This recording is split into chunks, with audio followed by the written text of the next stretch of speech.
같이 기도하시겠습니다.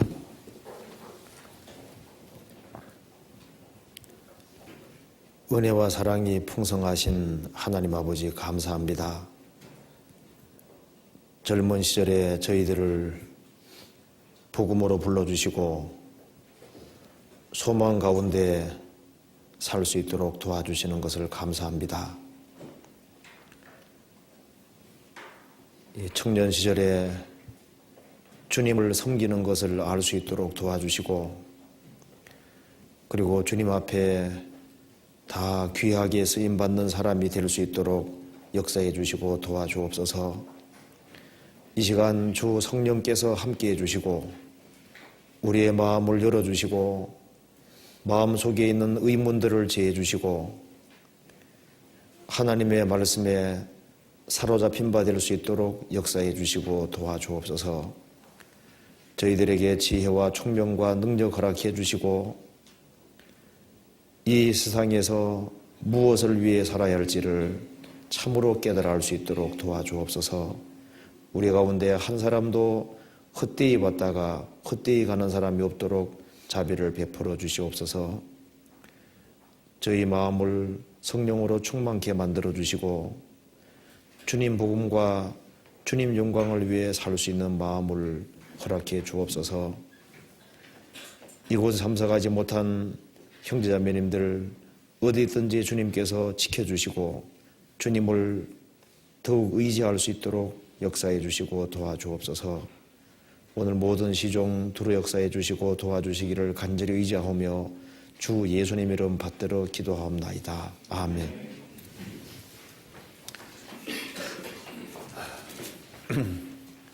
성경 아카데미 창세기를 시작한 것이 엊그제 같은데 벌써 역대상이 됐습니다. 그리고 저도 자주 나오는 것 같아요. 벌써 창세기하고 신명기하고 그리고 그 다음에 또 한 것 같은데, 그렇죠. 사무엘 한가 그것도 했고, 오늘은 역대상. 우리가 성경을 주제별로 배울 수도 있고 장별로 배울 수도 있고 한데 권별로 배우는 것도 아주 중요하다고 할 수 있습니다. 우리가 이제 이 성경을 배울 때 특별히 교회에서 가르쳐지는 모든 것은 듣고 넘길 것이 아니라 그것을 듣고 다시 한번 되새기고 집에서 묵상하고 복습하는 그런 것이 필요할 거예요.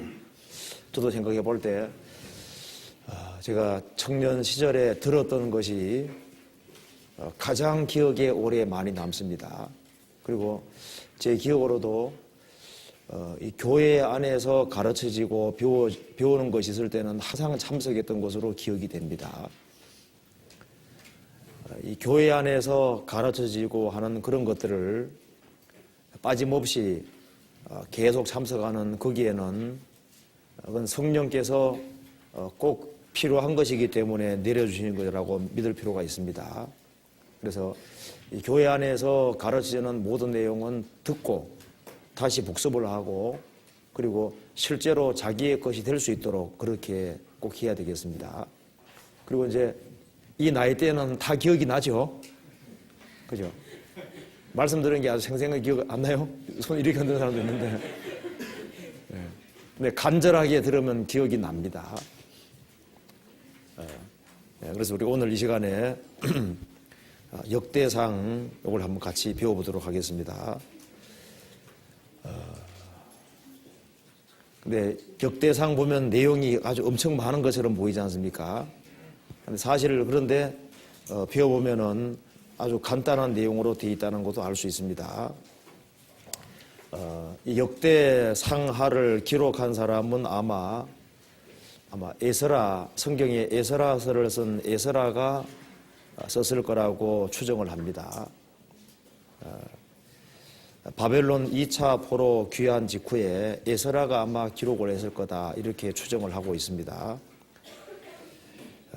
그리고 에스라가 이 역대 상하를 기록할 때 물론 자기 어떤 임무로 기록한 것이 아니라 성령의 감동으로 물론 기록이 된 겁니다. 성령께서 역대 상하를 기록하게 만드셨습니다. 에스라로 하여금 하나님께서 역대 상하를 기록하게 하신 이유는 1페이지 그 3번에 목적을 한번 보시면 알 수 있습니다. 역대기를 기록할 때는 이스라엘 민족이 바벨론 포로 잡혀갔다가 돌아오고 난 다음에 기록을 한 겁니다. 그렇기 때문에 이스라엘 민족은 실제로 하나님의 선민으로 택함받은 것이 사실이고 하나님께서 다윗을 선택하셨고 그리고 70년 포로 생활 이후에는 하나님께서 돌아온다고 약속해 주셨는데 그 말씀대로 하나님이 이스라엘 민족을 돌아오게 하셨다는 사실을 얘기를 하고 그래서 역대기를 쭉 읽어보면은 사람이 하나님께 순종할 때는 번역했지만은 불순종할 때는 패망했다. 그러니까 이제 성전을 중심으로 해서 이스라엘 백성들이 하나님을 찾고 의지해야만 이스라엘 민족이 살 길이라는 것을 쭉 얘기를 하고 있습니다.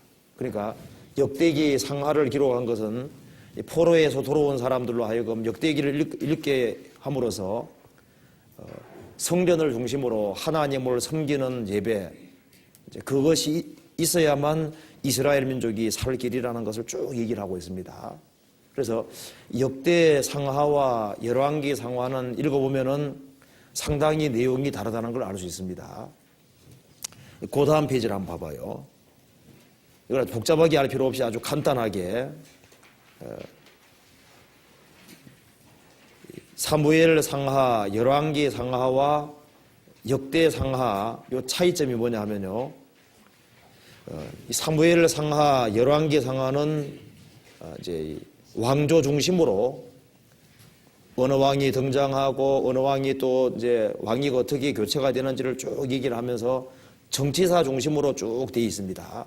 그런데 역대기는 하나님 앞에서 인간의 모습을 얘기하고 있기 때문에 성전 중심이고 신앙생활 중심으로 기록이 되어 있는 거예요. 그래서 역대기는 하나님과 바른 관계가 얼마나 중요한지를 아주 얘기를 하고 있는 것이 아주 큰 특징이라고 할 수 있습니다. 그래서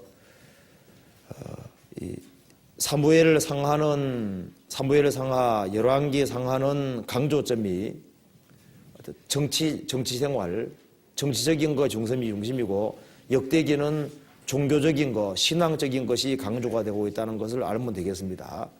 이제 가장 중요한 핵심 특징은 그것이라고 할 수 있습니다.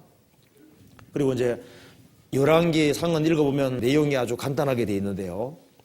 이제 역대기를 이해할 때는 세 가지만 기억을 하면 되겠습니다. 제일 앞부분에 1장부터 한 10장까지는 이제 족보가 나와 있다는 걸 알면 되고, 그 다음에는 다윗을 중심으로 해서 하나님이 통일 왕국을 이루어 주셨다. 그게 두 번째 강조고요. 세 번째는 이제 성전을 건축할 준비를 다윗이 아주 확실하게 준비하는 이제 그 세 부분으로 되어 있습니다. 그리고 이제 역대하로 내려가면은 이제 성전이 지어지고 성전 중심으로 예배가 이루어지는데 성전 중심으로 예배를 할 때 이스라엘 민족이 성전 중심으로 바른 예배가 이루어질 때 나라가 흥하고 이제 그것이 신앙생활을 소홀히 할 때 이스라엘 민족이 어떻게 흐트러지고 심판받는지 그런 것을 계속 반복적으로 얘기를 하고 있습니다. 그러니까 역대 상하는 결국 하나님과 바른 관계에 놓이면은 이스라엘 민족이 사는 길이고 하나님과 바른 관계에 있지 아니하면은 이스라엘 민족은 패망했다는 거 역사적인 사실이니까 포로에 들어온 사람들 너희들도 해야 될 일은 성전을 짓고 그리고 성전 예배 가운데 하나님을 중심으로 모시고 사는 그 삶이 사는 길이다. 그런 것을 쭉 얘기를 하고 있는 겁니다. 그래서 결국은 순종하면은 살고 불순종하면 망한다. 그것을 여러 각도로 얘기하고 있는 겁니다. 목적은 그렇게 되어 있으니까요. 우리 역대기 중심으로 해서 좀 중요한 몇 가지를 한번 배워보도록 합시다. 그래서 역대기를 읽을 때 앞부분에는 족보가 나와 있고, 그 다음에 다윗을 중심으로 해서 통일 왕국이 이루어지고, 그 통일 왕국이 이루어질 때 그 다윗 중심으로 그 전쟁을 수행한 사람들, 그래서 통일 왕국 이룰 때 같이 합력한 사람들의 이름들이 쫙 기록이 되어 있고, 그걸 하나님이 축복해 주신 것을 쭉 기록해 놨습니다. 그리고 다윗은 이제 성전이 지어진다는 걸 알고 있기 때문에 자신이 죽기 전에 성전 건축할 수 있는 준비를 아주 확실하게 해놓는 이제 그런 순서로 되어 있기 때문에요. 또 역대기는 또 상은 또 좀 내용이 쉬운 거기 때문에 저는 또 쉬운 걸 잡았습니다. 그러니까 이상하게 신명기도 좀 쉬웠고요. 사무엘하도 좀 쉬웠고, 여기 역대기도 좀 제가 쉬운 부분을 택하게 돼서 참 감사한 마음이 있습니다. 어려우면 준비하기도 복잡할 거 아니에요. 내용이 좀 수월하니까 또 우리가 교훈받기도 쉬울 것 같습니다. 자, 그래서 먼저 족보에서 얻은 교훈부터 한번 생각해 봅시다. 역대기에 이제 족보가 쭉 나와 있는데요. 이 족보에서 얻은 교훈 한번 생각을 해봅시다. 먼저 역대상 5장을 찾아보시겠습니다. 역대상 5장.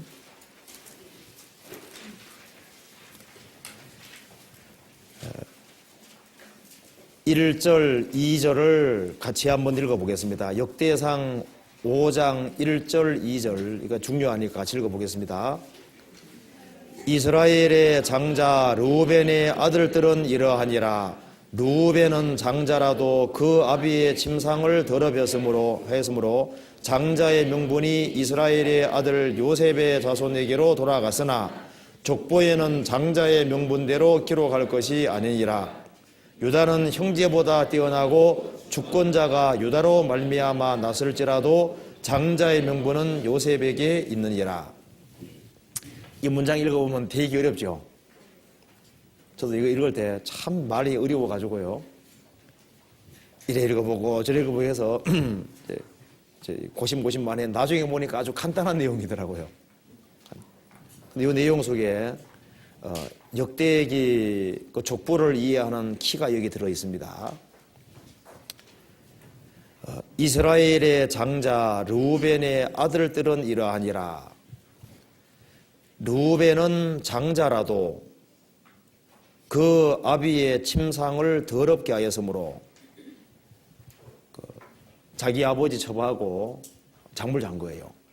그래서 아비의 침상을 더럽혔으므로 장자의 명분이 이스라엘의 아들 요셉의 자손에게로 돌아갔으나, 그러니까 원래 르우벤이 장자인데 아비의 침상을 더럽힌 그 죄 때문에 신앙생활을 바르게 한 요셉의 자손이, 요셉이 장자 축복을 받고, 그래서 요셉의 아들 므낫세하고 에브라임이 두 지파가 됐잖아요. 원래 장자는 몫을 2배로 주도록 되어 있습니다. 그래서 요셉은 신앙생활을 바르게 했기 때문에 장자의 명분이 요셉에게 돌아가서 요셉의 두 아들에게 축복이 줘서 이스라엘 두 지파가 돼버린 거예요. 그러면은 이제 여기서 얘기하는 것이요. 르우벤이 장자니까 족보에 기록할 때는 제일 먼저 유다 지파가 나올 것이 아니라 창세기 의혹에 역대기 나온 대로 제일 먼저 유다 지파가 나오거든요. 그 역대기 2장에 보면은 2장 3절에 유다부터 쭉 나옵니다. 이스라엘 12아들이 있는데 12아들 중에서 제일 앞에 족보를 기록할 때는 장자부터 기록이 되는 거지 않습니까? 근데 이제 어째서 유다 지파부터 기록했는지를 이제 이유를 설명하고 있는 겁니다. 르우벤이 장자니까 제일 먼저 르우벤 지파부터 쭉 기록을 해나가야 되는데 르우벤 지파가 기록이 안 돼 있는 겁니다. 제일 앞에 굳이 돼 있잖아요. 그러니까 왜 르우벤 지파가 제일 앞에 나오지 아니하고 뒤에 나오느냐? 그 이유는 아비의 침상을 더럽혔기 때문에 장자의 명분을 빼앗겼다는 겁니다. 장자 명분 빼앗겼으니까 앞에 나올 수가 없는 거예요. 그러면은 장자가 요셉이 됐으면은 요셉 지파가 또 앞에 나와야 될 거 아니에요. 근데 요셉 지파도 앞에 나오지 아니하고 유다 지파가 제일 앞에 나와 있거든요. 그 이유가 뭔지 아느냐? 그걸 설명하고 있는 겁니다. 역대상 5장에 르우벤은 장자라도 그 아비의 침상을 더럽게 하였으므로 장자의 명분이 이스라엘의 아들 요셉 자손에게로 돌아갔으나, 그러면 요셉 자손에게 돌아갔으면 요셉 자손을 제일 먼저 앞에 세워야 되는데, 앞장 세워 족보에 기록해야 되는데, 족보에는 장자의 명분대로 기록할 것이 아니니라. 족보에는 장자 명분대로 기록할 것이 아니다. 족보를 기록할 때는 메시아가 나오는 그것을 제일 앞세워야 된다는 겁니다. 그래서 2절에 유다는 형제보다 뛰어나고 주권자가 유다로 말미암아 낫다 그 말입니다. 그러니까 유다 지파를 통해서 다윗이 나고 다윗 통해서 메시아 예수님이 오시는 거니까 족보는 장자의 명분대로 기록하지 아니하고 메시아가 나는 것이 제일 중요하니까 메시아는 유다 지파를 통해 오니까 족보 기록할 때는 유다를 제일 앞서 기록해놨다 그 말입니다. 그리고 장자의 명분은 그렇다고 할지라도 유다 지파를 앞세웠다고 할지라도 장자의 명분은 여전히 요셉에게 있느니라 이렇게 나오죠. 그래서 내용은 간단한 내용입니다. 여기 이제 세 가지를 얘기를 하고 있습니다. 르우벤은 장자니까 원래 앞에 세워야 되는데 앞에 안 세운 이유는 일단 범죄했기 때문이고, 그래서 장자 명분은 요셉 자손에게 돌아갔다. 그럼 요셉을 앞에 세우면 좋은데 요셉도 앞에 안 세운 이유는 주권자가 나기 때문에 앞세워야 된다 그 말입니다. 근데 주권자가 나니까 제일 중요한 지파잖아요. 그럴지라도 그렇다고 해서 장자 명분을 대답해 주느냐? 그건 아니다 그 말입니다. 요셉이 신앙생활을 잘했기 때문에 요셉에게 준다 그 말입니다. 자손에게. 그래서 여기에 역대 기록할 때 왜 유다 지파부터 앞에 나오는 줄 아느냐? 그걸 혹시 오해할까 봐 여기에 설명 덧붙이고 있는 겁니다. 그래서 이 족보 배열을 할 때를 얘기를 해놨습니다. 여기서 우리가 알 수 있는 것은요, 족보 기록할 때 하나님께서도 메시아를 제일 중요하게 생각하고 있는 거예요. 그래서 예수님이 유다 지파 통해 오시기 때문에 유다를 제일 앞세웠다는 겁니다. 그리고 르우벤은 장자고 탁월한 사람이지만은 아비의 침상을 더럽게 해서 장자 명분을 빼앗겼다. 이게 얼마나 수치입니까? 그렇잖아요. 그래서 르우벤은 성경에 나온 대로 르우벤은 물의 끓음 같았다. 영어로 unstable입니다. 이게 안정이 없었다 그 말입니다. 물이 항상 끓는 것처럼요, 항상 정욕이 불타오르고 육신적이고 충동적이고 그러기 때문에 자기 아버지 침상에도 오르는 거예요. 그러니까 어떤 사람 보면요, 이 마음의 안정이라는 게 없고 이 마귀에게 충동받아 가지고 충동적으로 생각 없이 행하는 사람이잖아요. 이제 그래서 요새 르우벤은 탁월한 사람이지만은 육신적이고 충동적이고 즉흥적이고 그리고 마음의 안정 없이 그렇게 행동하다가 나중에는 아비의 침상까지 올라가지고 범죄한 겁니다. 근데 요셉은 창세기 49장에 가지라고 되어 있습니다. 요셉은 무성한 가지같이 연약하고 그 형들이 10명이나 있는데 그 10명 형들에 비하면 요셉은 너무 연약한 가지 같은 사람이지만은 주님하고 연결되어 있었기 때문에 주님께 붙는 쪽으로 아주 견고했기 때문에 그 사람은 아주 큰 축복을 받고 장자의 축복까지 받았다 그 말입니다. 이제 그걸 여기서 얘기를 하고 있는 겁니다. 그래서 족보의 배열은 이제 이 말씀으로 이해될 수 있고요. 그 다음 여기에 역대기를 쭉 기록하면서 야베스의 기도가 여기에 기록되어 있습니다. 역대상 4장 9절에 봅시다.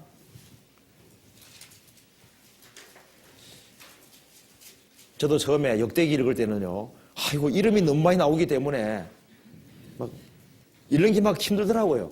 근데 성경에서 족보 쫙 기록하는 속에다가 그 사이사이에다가 중요한 교훈을 딱 집어넣어놨습니다. 그렇기 때문에 이것은 여호와의 책을 자세히 읽어보는 사람, 정성 들이고 읽는 사람만 거기서 하나씩 캐낼 수 있도록 되어 있는 거예요. 그 정성을 기울여야 됩니다. 정성 안 기울이면 캐낼 수가 없게 되어 있는 거예요. 그래서 이게 사람 이름들이 쫙 나오는 속에 중요한 것이 나옵니다. 역대상 4장 9절에 보시겠습니다. 유다의 후손 가운데 9절부터 10절 또 같이 읽어보겠습니다. 야베에서는 그 형제보다 존귀한 자라. 그 어미가 이름하여 야베서라 하였으니 이는 내가 수고로이 낳았다 함이었더라. 야베서가 이스라엘 하나님께 아뢰어 가로되 원컨대 주께서 내게 복의 복을 더하사 나의 지경을 넓히시고 주의 손으로 나를 도우사 나로 환난을 벗어나 근심이 없게 하옵소서 하였더니 하나님이 그 구하시는 것을 허락하셨더라. 여기에 족보 속에 야베서의 기도가 나옵니다. 야베서는 그 형제보다 존귀한 자라. 형제보다 존귀한 자라. 형제들도 물론 존귀한 자지만은 형제보다 훨씬 존귀했다. 형제보다 존귀했다는 겁니다. 그 어미가 이름하여 야베서라 하였으니 이는 내가 수고로이 낳았다 함이라. 그러니까 아마 그 야베서를 낳는데 아주 큰 진통과 큰 고통을 치렀던 것 같아요. 그리고 이 야베서를 키우는 속에서도 아주 크게 고생했던 것 같습니다. 그래서 이름이 야베서가 됐는데 그 야베서가 특별한 어떤 믿음을 가지고 있었습니다. 10절에 야베서가 이스라엘의 하나님께 아뢰어 가로되 원컨대 주께서 내게 복의 복을 더하사 나의 지경을 넓히시고 주의 손으로 나를 도우사 나로 환난을 벗어나 근심이 없게 하옵소서. 야베서는 여기 말한 대로 나로 환난을 벗어나게 하사 벗어나 근심이 없게 하옵소서. 그러니까 환난이 있지 않습니까?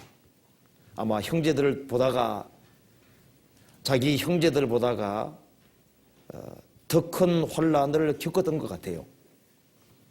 그리고 근심을 겪었던 것 같습니다. 그러니까 야베서는 인생의 슬픔과 환난을 겪은 사람이었습니다.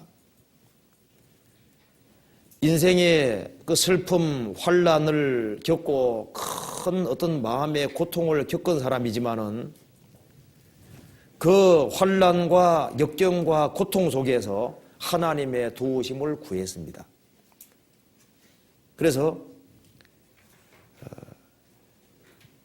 환난을 벗어나 근심이 없게 하옵소서 하였더니 하나님이 그 구하시는 것을 허락하셨더라. 그래서 야베서는 그 자신의 환난, 근심, 그 자기의 고통에서 건져주시는 그 하나님을 통해서 하나님을 체험하고 하나님이 정말 어떤 환난과 역경 이런 것도 능히 극복하게 해주시는 분이라는 것을 체험하고 알게 된 겁니다. 그래서 야베서는 하나님의 복을 경험하고 그 체험을 하고 난 이후에 그 자기가 얻은 복을 자기 혼자 갖기를 원치 아니하고 그 하나님께 더 큰 복을 구하게 된 겁니다. 그런데 복을 얻었기 때문에 이 복이 너무 좋은 복이라는 걸 깨달았기 때문에 하나님께 더 큰 복을 구한 거예요. 그래서 성경에 보면 이 말이 나오잖아요. 있는 자는 어떻게 된다고요? 받아서 더 풍족하게 된다. 없는 자는 그 있는 것도 빼앗긴다 그랬잖아요. 있는 자는 더 풍성하게 됩니다. 그래서 주님을 체험하고 주님을 경험함으로 주님을 더 아는 사람은 주님 축복을 더 원하게 되는 겁니다. 우리가 다 그의 충만한 데서 받으니 은혜 위에 은혜로다. 은혜를 받은 사람은 주님 은혜를 더 받기 원하는 거예요. 신앙생활 가운데 말씀이 깨달아지는 사람은 말씀에 대한 더 큰 갈망이 생기도록 되어 있습니다. 아무것도 안 깨달아지는 사람은 더 싫어지는 거예요. 그래서 있는 자는 받아서 더 풍족하게 됩니다. 야베서는 기도했습니다. 야베서가 이스라엘의 하나님께 아뢰어 가로되, 이스라엘의 하나님입니다. 이스라엘도 고난을 많이 겪었는데 거기에서 구원해 주시고 건져 주시는 그 하나님인데 그 하나님께 아뢰어 가로되, 주께서 내게 복에 복을 더하사, 이미 복을 받았지만은 거기에 더 복을 주시고 또 복뿐 아니라 더 큰 복을 주시고 그 말이잖아요. 복에 복을 더하사 나의 지경을 넓히시고 그랬습니다. 야베에서는 자기 개인적인 문제가 해결되는 것으로 만족하지 않았습니다. 그리고 이 복이 너무 귀한 복이기 때문에 이 복을 다른 사람과 나누기를 원했습니다. 그래서 원컨대 주께서 내게 복의 복을 더하사 나의 지경을 넓히시고, 그러니까 주님을 위해서 더 많은 일을 하기를 원하고 자기가 받은 축복을 더 많은 사람에게 나누어 주기를 원했습니다. 자기 집안이 구원받은 사람은 그 얼마나 큰 축복입니까? 그것으로 만족하지 아니하고 나의 지경을 넓히시고 더 많은 사람들이 구원받고 더 많은 사람이 유익을 받는 그 복을 구한 겁니다. 그러니까 이것은 이기적인 복이 아니라 여기서 우리가 뭘 볼 수 있냐면요, 진보하는 신앙, 발전하는 신앙, 이타적인 신앙, 하나님 영광을 더욱 드러내는 신앙, 자기 만족적인 신앙이 아니라 발전적인 신앙을 볼 수 있습니다. 그래서 야베서가 정말 큰 고통 겪은 것을 알고 있는데 주님이 거기에서 벗어날 뿐 아니라 주의 손이 도우사 그 사람이 간절하게 주님 복을 구하는 사람이기 때문에 복을 주시고 더 큰 복을 주시고 더 많은 복을 주셔서 그 사람은 달란트가 적어설 수 있습니다. 주님께서 그 사람 지경을 넓게 해주시고 아주 큰 영향을 미칠 수 있도록 만들어 주신 겁니다. 우리는 작은 자일 수 있습니다. 그렇지만은 우리가 작은 자일지라도 하나님의 복을 구하고 하나님이 내게 역사하시고 내게 도와준다면은 우리도 연약하지만은 우리의 지경이 넓혀질 수도 있는 겁니다. 그렇잖아요. 이 야베서의 기도는 아주 중요한 기도라고 할 수 있습니다. 나는 이제 구원의 복을 받았으니까 됐다. 내가 구원받았으면 내 집안이 구원받는 복까지 얻어야 되잖아요. 내 집안 식구가 구원받았으면 내 주변 사람들이 구원받는 복을 봐야 됩니다. 내 주변 사람들이 구원받는 걸 보면 더 많은 사람이 구원받는 복을 보기를 원하는, 그리고 이것은 아주 발전적인 신앙이고, 그리고 이것은 성령께서 주시는 마음인 거예요.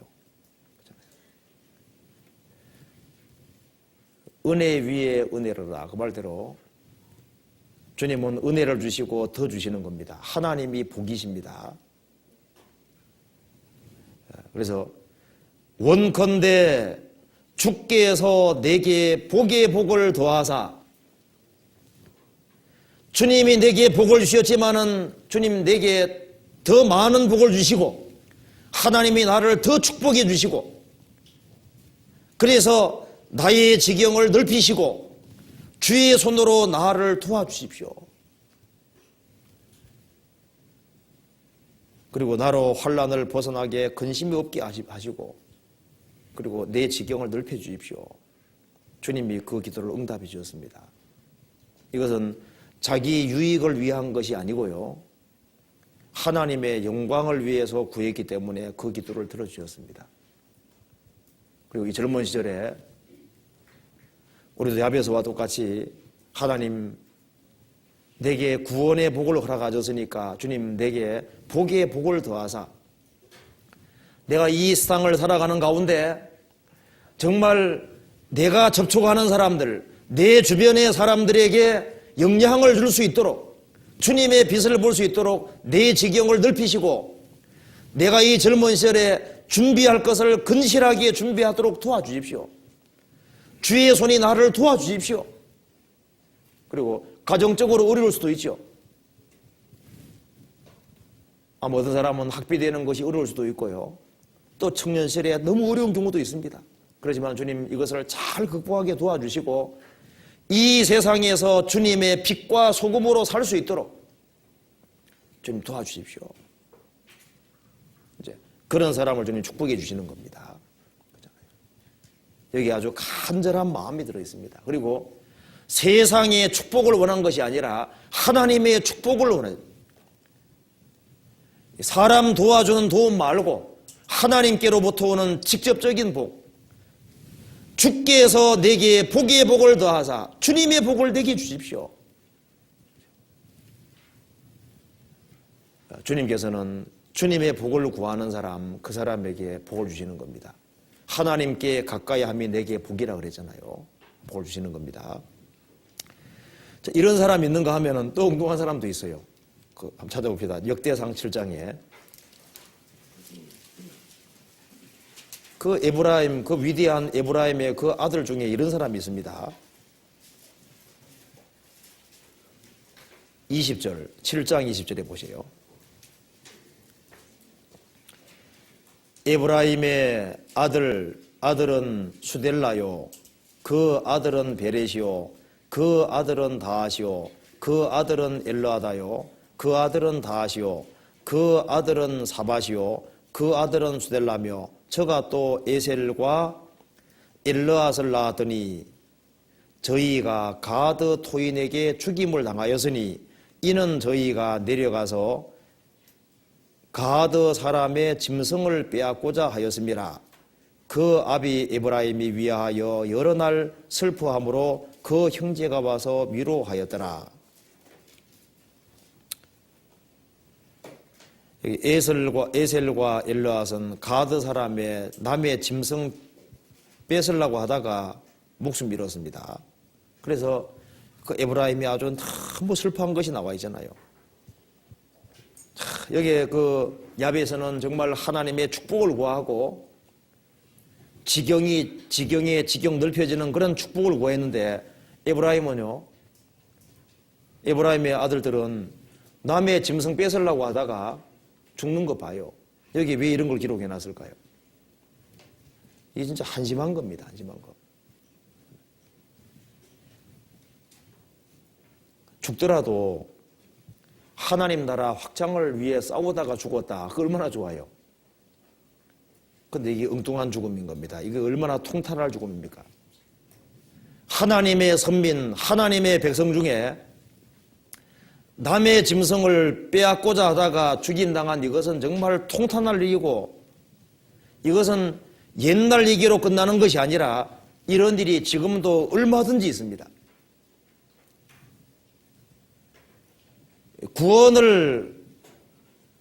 구원받지 아니한 사람들을 보면 정신이 없습니다.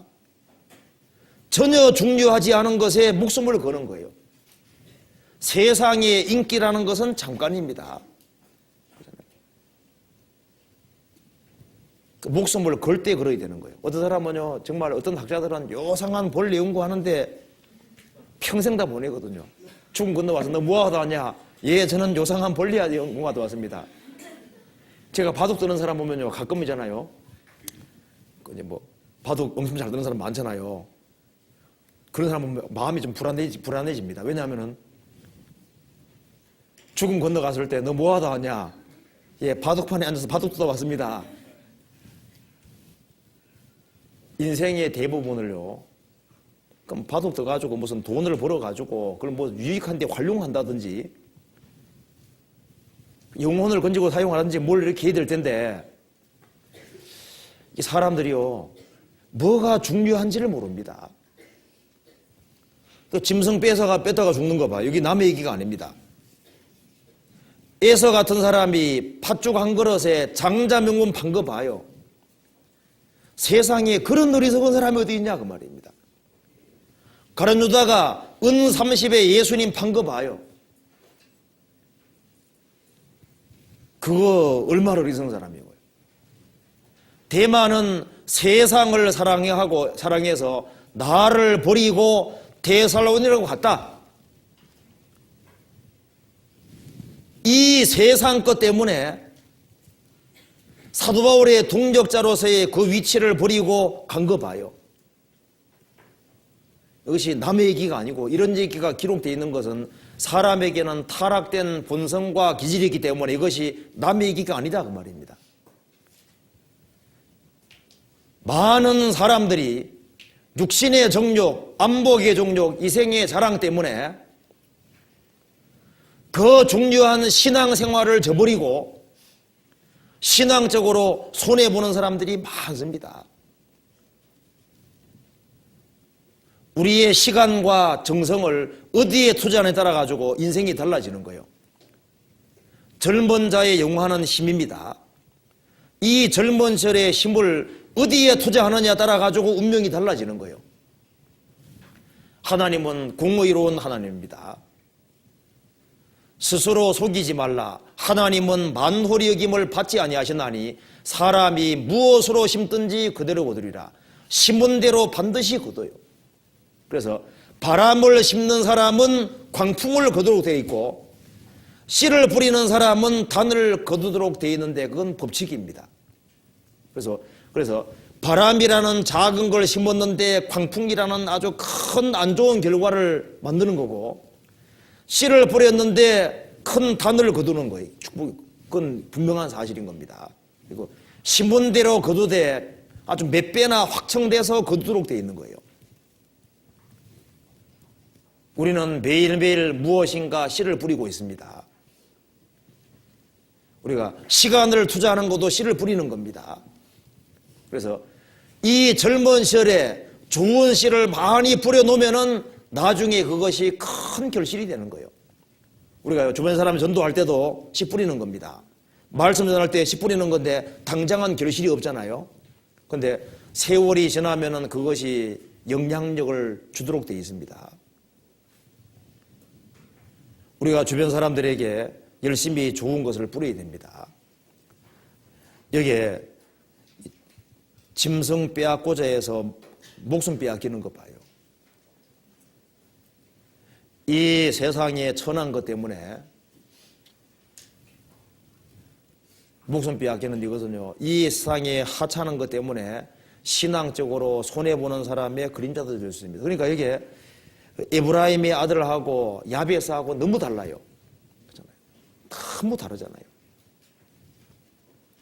이게 대중인생에 나와 있습니다. 대중인생에 나와 있죠. 그 다음에 그 다음에 우리가 좀 받아야 될 교훈이 있는데요. 이 루벤 지파의 사람들, 이스라엘 민족이 출애굽해서 40년 광야 생활을 한 이후에요. 요단강 서쪽에 하나님이 기업을 주려고 그랬는데 이 루벤 그리고 므낫세, 루벤하고 갓지파, 므낫세 반지파는요 요단강 동편이 살기 좋으니까 거기에다가 기업을 얻은 거예요. 우리는 가축대가 많으니까 여기가 살기 좋고 여기 얻겠다는 겁니다. 그래서 오냐 얻고 싶으면 얻으라고 좀 주셨거든요. 그런데 요단강 서편은 강이 끼어 있으니까 적의 침입을 받으면은 일단 그래도 유리한 거예요. 강을 넘어와야 되니까. 근데 요단강 동편에 있는 사람들은 일단은 세상과 가까이 있고 적의 침입받기를 쉽기 때문에요. 요단강 동편에 있는 사람은 훨씬 불리했습니다. 강 너머에 있는 사람은 유리했는데 강을 넘지 못하고 강 동편에 있는 사람들은 위험했는데 그 사람들이 누구냐 하면은 루벤, 갓지파, 므낫세 반지파입니다. 요단강 동편에 먼저 기업 얻은 사람은 처음에는 이득 보는 것처럼 보였습니다. 나중에 제일 먼저 망했어요. 제일 먼저. 왜? 요단강 동편에 기업을 얻은 그것 때문에 제일 먼저 망했습니다. 그래서 우리가 중요한 교훈을 받을 수 있습니다.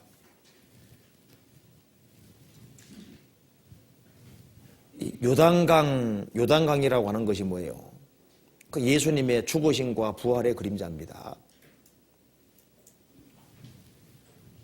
그래서 이 홍해 바다도 마찬가지고요. 요단강도 예수님의 죽으심과 부활하심의 그림자입니다. 그래서 이 요단강을 넘어가지 않습니까? 요단강 동편에 있는 사람은 안전하지만은 서편에 있는 사람은 안전하지만 요단강 동편은 일단 위험한 거예요. 이것이 우리에게 아주 중요한 교훈이 되고 있습니다. 성경 찾아봅시다. 역대상 5장 봐봐요.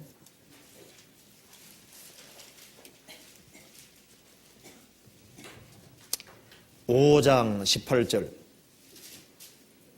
18절에 르우벤 자손과 갓 사람과 므낫세 반 지파의 지파에 나가 싸울 만한 용사 곧 능히 방패와 칼을 들며 활을 당기어 싸움에 익숙한 자가 44,760이니라. 저희가 하갈 사람과 여두루와 나비스와 노답과 싸우는 중에 두심을 입었으므로 하갈 사람과 그 함께한 자들이 다 저희 손에 피하였으니 이는 저희가 싸울 때 하나님께 의리하고 부르짖음을 하나님이 들어줬습니다. 그 다음에 한때는 이기기도 했습니다. 그런데 25절 보세요. 저희가 거열조 하나님께 범죄하여 하나님이 저희 앞에서 멸하신 그 땅 백성의 신들을 간음하듯 섬긴지라. 그러므로 이스라엘 하나님이 아스루 왕 불의 마음을 일으키시며 아스루 왕 디글랏 빌레셀의 마음을 일으키시며 곧 루벤과 갓과 므낫세 반 지파를 사로잡아 할라와 하볼과 하라와 고산 하숫가에 옮긴지라.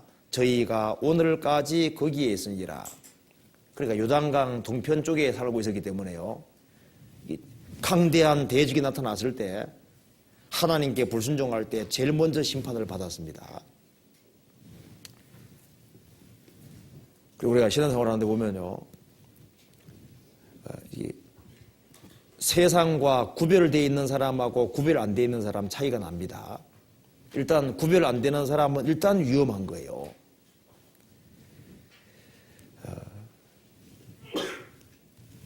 구원받고 난 이후에 구원받은 사람이 세상과 구별되어야 된다는 기본적인 교훈을 받을 수 있습니다. 그래서 이 성경 속에 보면 사흘길이라는 말이 많이 나옵니다. 사흘길. 이스라엘이 출애굽을 할 때 있지 않습니까? 애굽에서 일단 사흘길을 가야 되는 거예요. 이게 기본이거든요.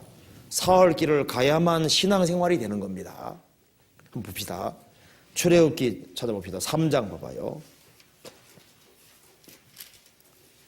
출애굽기 3장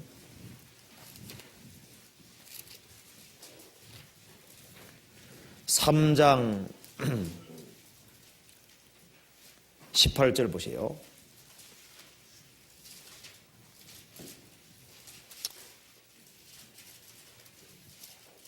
3장 18절 찾으셨죠? 그들이 내 말을 들으리니 너는 그들의 장로들과 함께 애굽 왕에게 이르기를 히브리 사람의 하나님 여호와께서 우리에게 임하셨은즉 우리가 우리 하나님 여호와께 희생을 드리려 하오니 사흘길쯤 광야로 가기를 허락하소서라. 이게 사흘길이라고 되어 있죠. 그 다음에 출애굽 5장 보세요. 5장 3절에 보시겠습니다.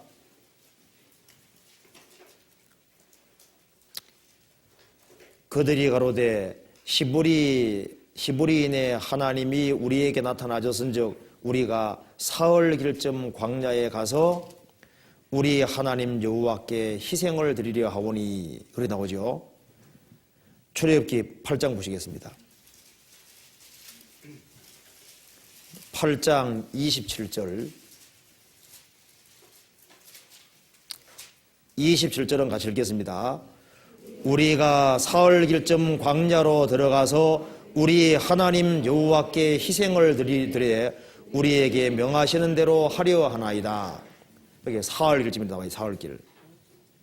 이 사흘길 안에 뭐가 있는 줄 아세요? 양의 피를 통과하고 그다음에 홍해바다 통과하면은 사흘길인 겁니다. 홍해바다 통과하는까지 사흘길이 걸리는 거예요.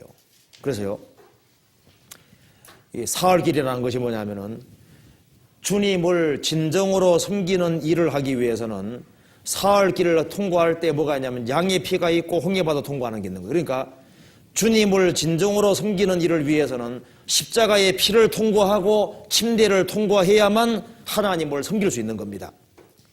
그리고 우리의 마음과 생각이 애굽이라는 세상에서 사흘길쯤 떨어져야만 하나님을 섬길 수 있는 거예요.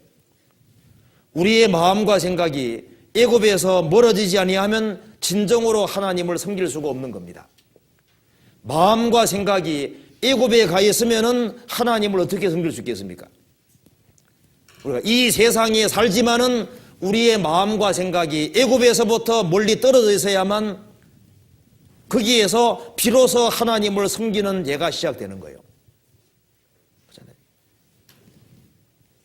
그래서 이스라엘 백성들이 절기와 희생을 지키는 예들이 있는 것은 3일 길을 들어가서 절기와 희생을 지킨다 그러잖아요. 우리는 세상에서 구별을 됨으로써 하나님을 섬기는 예가 시작되는 겁니다. 그래서 세상과 짝하면서 하나님을 섬긴다는 것은 거짓인 겁니다. 우리를 구원하신 것은 하나님을 섬기도록 하기 위해서인데, 하나님을 섬기기 위해서는 이스라엘은 출애굽을 해서 사흘길 가서 광야에 들어서야만 하나님을 섬기는 거예요. 그리고 왜 사흘길이냐 하면은 사흘길에 들어서면은 다시 애굽으로 돌아가기가 쉽지 않습니다. 우리 마음과 생각이 세상에서 구별되면은 그 속에 하나님의 축복이 있기 때문에 세상으로 가기가 어렵고 신앙의 진보로 이루어갈 수가 있는 거예요.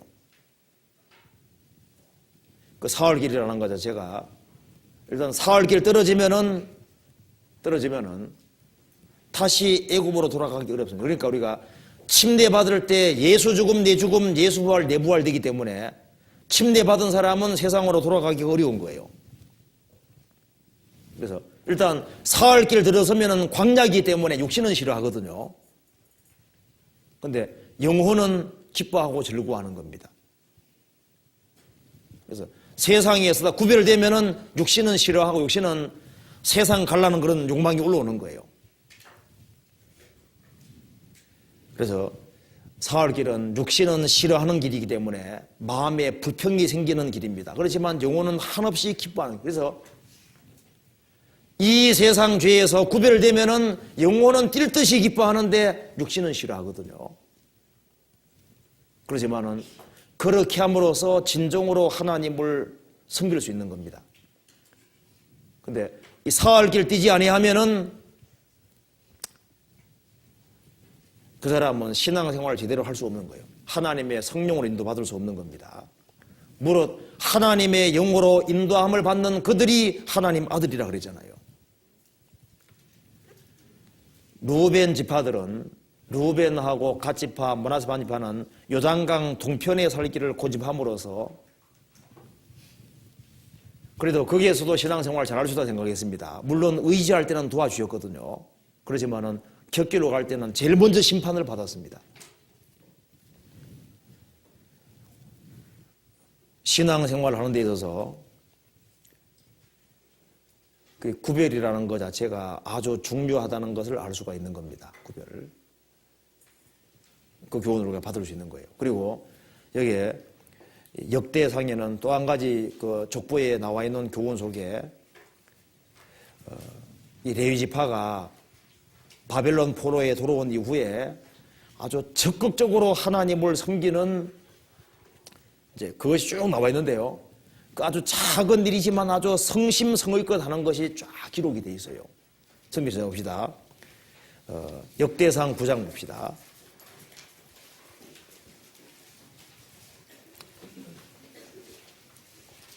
9장 17절 보시겠습니다.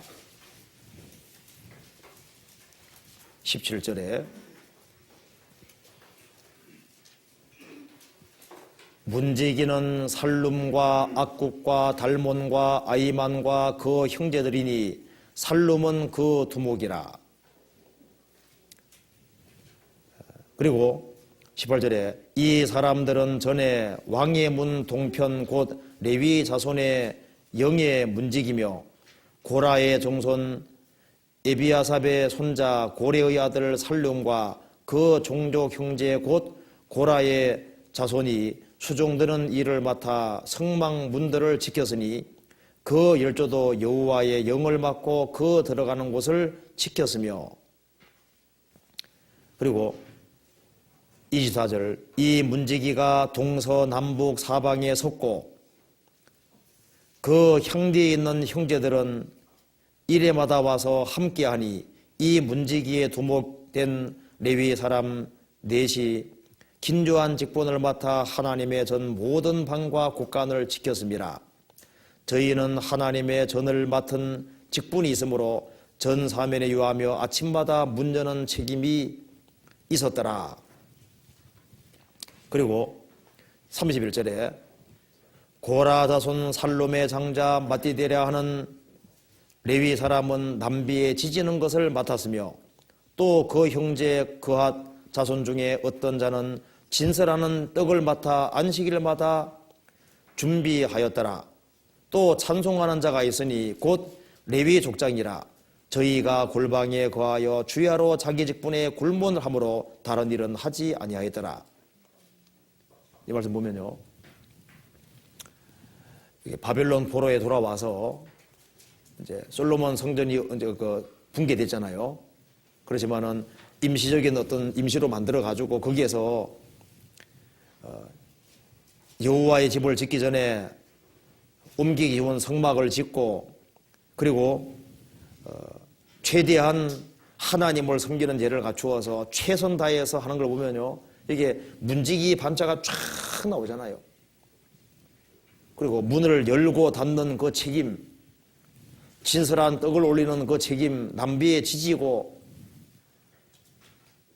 그리고 찬송하는 사람은 그 자기 일에 보면 이게 우리 얼른 보면 아주 별 까는 것처럼 보이지 않습니까? 그렇지만은 각자 위치에서 조그만 일이라고 생각하지 않고 이게 하나님의 일이기 때문에 아주 귀하게 생각하고 최선 다해 사는 모습을 여기에 볼 수 있는 겁니다. 어떤 사람 말하기를 아이고 여기 뭐 남비에 지지는 게 뭐 중요하겠나. 얘네들 남비에 지지는 일 많이 하잖아요. 아 그게 뭐 중요하겠냐. 그리고 문 딱 지키는 거 있지 않습니까? 문지기. 그리고 문 열고 닫는 거. 그게 뭐 중요하겠나. 중요하지 않은 게 아니라 중요한 겁니다. 그래서 성경에 말한 대로 악인의 장막의 거함보다 내 하나님의 집에 문지기로 있는 게 좋사오니 그 말씀이잖아요. 그래서 여기 아주 작은 일에도 아주 최선 다하는 모습을 우리가 볼 수 있습니다. 하나님께서 이것이 아주 귀한 것이기 때문에 여기에 기록을 해두신 거예요. 그렇잖아요. 그래서 여기에 저 역대기를 쭉 읽어보시면은 1장부터 9장까지 속에 족보가 쭉 나와 있지만 그 속에다가 이름이 빡빡하게 나와 있는 이 속에다가 주님이 중요한 걸 이렇게 집어넣어 놨습니다. 그래서 앞부분에 족보가 나와 있고요. 그 다음에 역대상 10장 봅시다. B번에 사울과 다윗을 잠깐 보도록 합시다.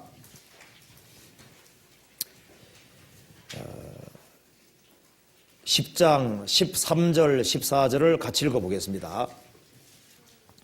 사울의 죽은 것은 여호와께 범죄하였음이라. 저가 여호와의 말씀을 지키지 아니하고 또 신접한 자에게 가르치기를 정하고 여호와께 묻지 아니하였으므로 여호와께서 저를 죽이시고 그 나라를 이새의 아들 다윗에게 돌리셨더라. 이게 이 구약 시대 때, 열왕기 시대 때 대표적인 사람이 사울입니다. 사울하고 다윗입니다. 이게 이 다윗의 말로가 여기에 기록되어 있는 겁니다. 사울이 왜 죽게 됐는지를 여기 얘기를 했습니다. 사울의 죽은 것은 사울이 죽은 원인을 여기 말하고 있습니다. 사울은 하나님께 어떻습니까? 기름 부음 받은 사람이었습니다. 기름 부음 받은 사람이고 40년 동안 왕이었고 하나님께 쓰임 받는 사람이었잖아요. 그런데 왜 사울이 죽었는지를 이유를 밝히고 있습니다. 사울의 죽은 것은 이유가 뭐냐? 여호와께 범죄하였음이라. 여호와께 범죄한 것 때문에 하나님이 죽게 한 거예요. 저가 여호와의 말씀을 지키지 아니하고 하나님 말씀을 안 지키는 것이 범죄입니다. 지키지 아니하고 또 신접한 자에게 가르치기를 청하고, 얼마나 큰 죄예요.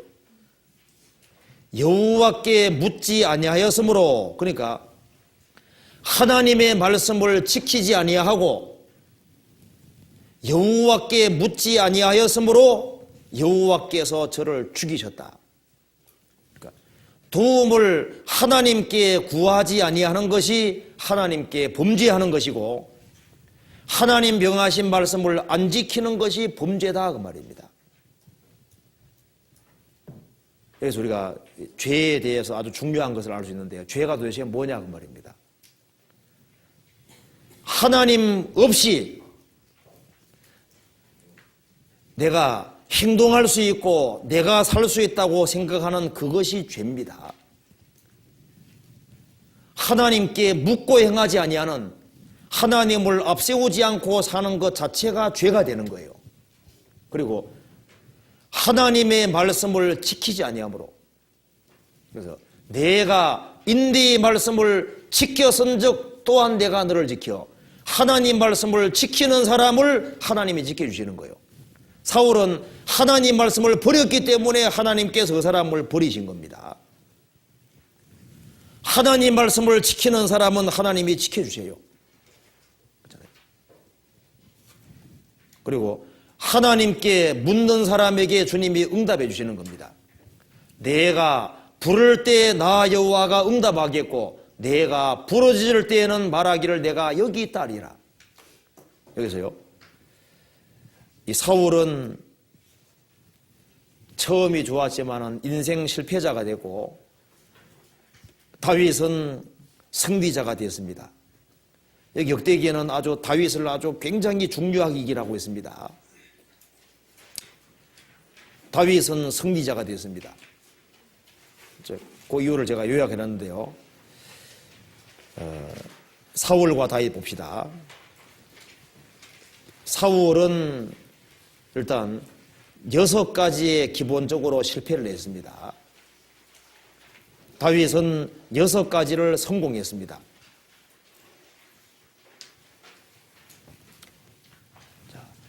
사울이 왕이 된 이후에 사무엘하고 언약이 있었는데, 물론 하나님이 주신 겁니다.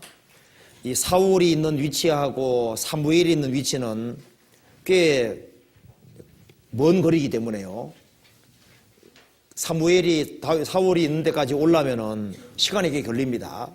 그래서 1회 동안 기다리면은 사무엘은 제사장이니까 하나님께 축복기를 준다는 약속이 돼 있었던 거예요. 그래서 항상 7일 안에 사무엘이 와서 축복해 주는 겁니다. 그런데 사울이 왕이 된 지 2년이 됐는데 블레 사람들이 막 엄청난 많은 대군 이끌고 전쟁하러 온 거예요. 근데 그 대적이 너무너무 크기 때문에 이스라엘 백성들은 무서워가지고 도망가는 사람들도 많은 겁니다. 사울은 초조한 가운데 기다리는 겁니다. 하루, 이틀, 사흘, 나흘, 닷새, 6가지 기다렸습니다. 7일까지 기다렸는데 막판에 마음이 조급해서 도무지 기다릴 수가 없는 거예요. 그래서 사무엘이 오기 직전에 제사장만 제물을 드릴 수 있는데 자기가 직접 제물을 드렸습니다. 그 제사들이 딱 끝나니까 사무엘이 온 거예요. 사무엘 보니까 놀래버린 겁니다. 당신은 제사장도 아니면서 어떻게 직접 제물을 잡아 하나님께 드릴 수 있냐 그 말입니다. 왕이 망령되이 행하였나이다. 그래서 기다리는 데부터 실패했습니다. 그래서 그때부터 아주 내리막길을 걸어간 거예요. 우리 시대에 제일 못하는 것이 기다리는 거예요. 이스라엘이 광야 생활 중에서 엎드러진 가장 근본적인 죄는요, 기다리지 못했습니다. 아니, 먹을 것이 없을 때 하나님께 원망할 것이 아니라 조금만 기다리면은 하나님 만나 내려주셨거든요. 물이 없어 가랄 때 원망할 것이 아니라 조금만 기다리면은 하나님이 물 내려주시고, 반석에 물 주시고, 고기가 없을 때 먹고 싶을 때 조금만 기다리면은 메추라기 내려주는데 그걸 못 기다리는 거예요. 우리 시대의 사람들이 이 신앙이 왜 발전이 안 되냐면요, 못 기다리는 거예요. 얼마나 성급한지 몰라요. 그렇죠? 뭐 텔레비전도 보면요, 볼 때 한 곳에 계속 못 보죠. 금방 채널 싹 돌리고. 요즘 사람들이요, 이것이 이제 기다리는 것이 전혀 습관이 안 돼 있는 시대가 되어버렸습니다. 이제 도무지 못 기다려요. 그리고 뭔가 좀 길어지는 것은 못 참습니다. 그렇잖아요. 조금만 지루해도 못 참아요. 그리고 아주 막 극적으로 빨빨 넘어가는 거지 않습니까? 그런 걸 원하지. 지루한 건 싫은 거예요. 그러니까 하나님의 역사를 경험할 수가 없는 겁니다. 우리가요, 하나님의 축복을 받기 원하면은 기다릴 줄 알아야 됩니다. 기다리는 것 잘하는 것이 신앙에서 아주 기초에 속하는 거예요. 그리고 기다리는 사람은 하나님이 아십니다. 그리고 내 인대가 다할 때 그때부터 기다려야 되는 거예요. 이제 나는 더 이상 못 참아. 그때부터 참아야 되는 거예요. 그때부터. 그래야지 거기에서 신앙이 뭔지를 배우고 하나님이 도와주시는 걸 알 수 있는 겁니다. 아브라함은 이같이 오래 참아 약속을 받았느니라. 욥도 몸 전체가 병들어 있잖아요. 그럼에도 불구하고 끝까지 기다리잖아요. 하나님께서는 기다리는 사람을 아십니다. 기다리는 사람이 축복받을 수 있는 거예요. 기다리는 거 하면은요, 다윗 따라갈 사람은 없습니다. 10년 가까이 그렇게 고통받으면서도 끝까지 참고 기다리는 거 봐요. 요셉도 봐요. 요셉도. 그는 탁월하게 될 것이라는 꿈을 하나님께로부터 받았습니다. 그런데 막상 일이 되어지는 것은 험악한 거예요.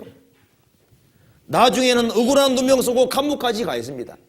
그렇지만 그래도 거기에서 성실하게 참고 끝까지 기다림으로써 하나님의 축복을 받았습니다.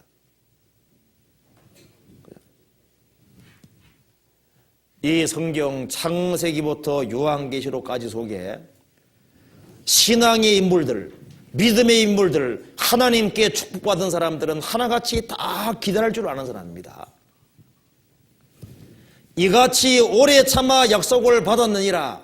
그래서 자기 잠벌이 굴리고서 당장 잘 되는 사람들, 그런 사람들 부러워하지 마라 그랬습니다. 절대 사람 부러워하지 말아요. 그리고 자기 머리 굴리고 요령껏 하는 사람들 부러워하지 말고요, 기다려요. 기다리는 사람은 주님 아시거든요. 그리고 어떤 사람은 또 기다리는데 불평하면 기다려요. 그러면 안 돼. 잠잠하고 참아 기다리라. 잠잠하고 참아 잠잠하고. 근데 사울은 기다리는 거 요걸 못 7일 요걸 못 기다리는 거예요. 그 7일이 인간의 한계입니다. 인간의 한계가 닿을 때 그때부터 기다려야만 믿음. 그러니까 믿음이 없어서 축복을 못 받은 거예요. 그렇잖아요. 우리는 다 축복받기 원하실 겁니다. 오늘요, 이게 아카데미 하지 말고 사실요, 기다리는 거지 않습니까? 이거 하나만 마음속에 그냥 확 박히면요, 그리고 이 말씀을 진짜 붙잡을 수 있으면요, 신앙생활 잘할 수 있어요.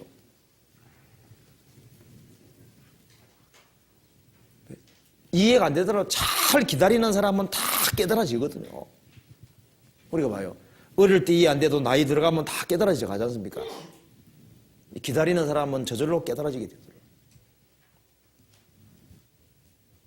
아카데미 그만할까요? 이제 이거 이제 이것만 기억에 남게 그만둘까요?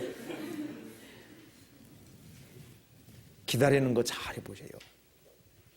실망하지 말고 잘 기다려봐요.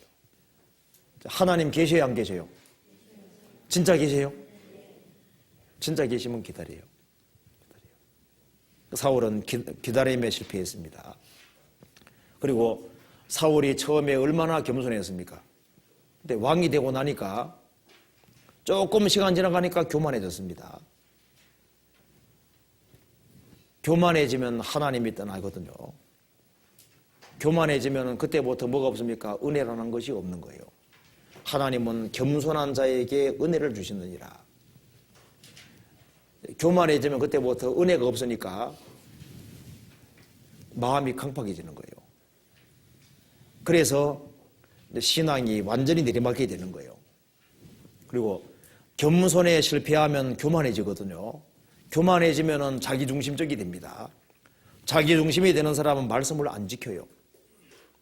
그렇기 때문에 불순종의 길을 걷게 되니까, 그러니까 겸손에 실패하면 반드시 순종에 실패합니다. 겸손에 실패하면은 교만해지고, 교만해지면은 틀림없이 순종 안 하게 되는 거예요. 그리고 겸손과 순종은 연결되어 있습니다. 마음을 낮추는 사람은 자기의 부족을 알기 때문에 주님께 기대게 되고, 그 사람은 주님이 은혜를 주시고, 은혜를 받은 사람은 하나님 말씀을 지키기를 원하고 또 지킬 수 있는 힘을 주시는 거예요. 그래서 겸손과 순종은 정확히 연결되어 있습니다. 사울은 겸손에서 실패했기 때문에 순종에서도 실패했습니다. 그러니까 이제 그 다음에는 이제 담대하게 악을 범하게 되는 거예요. 이제는 막 제사장까지도 죽이고 엄청난 죄를 범하게 되는 겁니다. 급기야는 신접한 자에까지 묻고 나중에는 징계로 죽잖아요. 그래서 이 마음 높이면은 아무것도 안 깨달아져요. 그래서 신앙생활을 잘하기 위해서는 마음을 낮추는 겁니다. 마음을 자꾸 낮춰요. 그러면 주님이 그 겸손한 자에게 은혜 주시기 때문에 그 사람에겐 깨달아지는 것이 많이 있도록 되어 있습니다. 그리고 사울은 시간 관리에서 실패를 했습니다.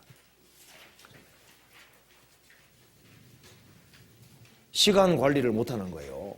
그러니까 사울은 왕이 되고 난 이후에 보니까 다윗이 있지 않습니까? 하나님 앞에 귀하게 쓰임받고 있거든요. 위협을 느끼는 겁니다. 위협을. 그래서 시간의 상당 부분을 어디에 투자하냐면요, 하나님을 가까이 하고 백성을 돌보고 그쪽에다가 시간을 투자해야 되는데, 시간이 아주 상당수를 충신 다윗을 잡아 죽이는 데지 않습니까? 거기에다가 시간 투자하고, 그리고 이 뇌리 생각 속에요, 어떻게 하면 다윗을 없애버릴까, 그 생각을 계속하는 거예요. 그러니까 묵상하는데 하나님 묵상하는 게 아니라 뭘 묵상하고 있습니까? 다윗을 묵상하고 어떻게 없앨까, 그걸 궁리하고 묵상하는 거예요. 시간을 온통 거기다 보내는 겁니다. 그래서 다윗 나타났다 하면요, 군대 끌고 잡으려고요. 거기에다가 정력 에너지를 다 쏟았습니다. 시간을 완전히 잘못 사용하는 거예요. 그리고 거기에다가 자기가 범죄했을 때 회까지만 하고 걔는 항상 안 했습니다. 그죠? 다윗 잡으러 갔다가 후회했잖아요. 내가 대단히 잘못되었다 해놓고 또 어떻습니까? 또 잡으러 또 가는 거예요. 또 대단히 잘못된 또 후회하고 또 잡으러 가잖아요. 회만 하고 걔는 안 했기 때문에 계속 반복적으로 하는 거예요. 회개에서도 실패하고 인생 마무리에서도 실패했습니다. 너는 그 다음날 죽는다. 그것을 알려줬음에도 불구하고 그러면서도 끝까지 돌이키지 않잖아요. 그래서 주님이 죽여버린 거예요. 그러면 이런 신앙이 모조리 실패하는 첫 번째가 기다림에 실패했으니까 못 기다린다는 것이 뭐예요? 믿음이 없어요. 믿음이 없어요. 믿음이 없어가지고 이게 다 넘어지는 거예요. 그러니까 잘 기다릴 줄 안다는 것은 믿음이 있다는 증거입니다. 다윗은 기다림에 성공했잖아요. 그리고 그는 끊임없이 마음을 낮추었습니다. 그렇기 때문에 하나님을 어려워하고 하나님 말씀에 순종하는 길을 택하고 그리고 얼마나 바쁜 사람이 다윗입니까? 그런데 그 새벽을 깨어가면서까지잖아요. 하나님께 매달리고 아주 철저하게 시간 관리를 하고 그래서 그 사람은 신앙생활을 성공할 수 있었습니다. 그리고 비록 범죄한 경험이 있지만은 철저하게 돌이키고 다시는 그런 짓을 안 했잖아요. 나중에 아주 위대하게 되고 끝이 났습니다. 물론 이 모든 바탕에는 사울은 기도하고 말씀 받다는 말이 거의 없습니다. 다윗은 끊임없이 말씀 가까이 하고 계속 기도하고 있잖아요. 그게 다 바탕이 된 거예요. 여기에 참 안타까운 사실은 사울은 신앙의 실패자가 됐습니다. 하나님 말씀을 지키지 아니하고 무슨 말씀입니까? 제일 먼저 기다리라는 말씀을 안 지킨 거예요. 기다리라는 말씀을 안 지키고 그때부터 망하기 시작한 거예요. 그리고 하나님께 묻지 않았습니다. 그래서 그 사람 신앙이 망한 거예요. 다윗은 기다리는 거 잘하고 하나님께 묻는 거 잘했습니다. 그래서 결국은 신앙의 성공자가 되잖아요. 잘 기다리면 되겠죠? 잘 기다립시다. 아이고, 난 더 이상 못 기다려. 근데 기다려봐요. 기다리는 사람은 주님이 아십니다. 그럼 여기 기다리는 사람은 축복 준다는 말이 제 말입니까? 하나님 말씀입니까? 하나님이 그렇게 말해요. 하나님 말씀하신 것이기 때문에 사실인 겁니다. 이제 그 다음에 이제 역대상 이제 그 뒷부분은 이 다윗이 중심이 돼가지고 다윗이 기름 부음 받은 사람으로서 통일 왕국을 이루는데 힘쓴 사람들이 쫙 기록이 돼 있어요. 이게 뭘 가르치냐면 다윗은 누구 그림자입니까? 예수님의 그림자예요.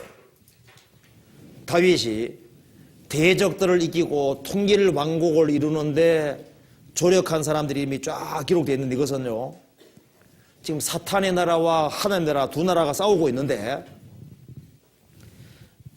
하나님 나라를 위해 역사하는 사람들 그런 사람들 이름이 다 기록이 되고 그 사람들이 영광스럽게 될 것을 보여주려고 기록해 놓은 겁니다. 그래서 여기에 역대상 11장에는 다윗과 다윗 왕국 다윗이 통일 왕국 이루는데 조력한 사람들 이름이 쫙 기록이 되어 있는 거예요. 그게 요압이 나오고 아소부함이라는 사람은 30인의 두목이고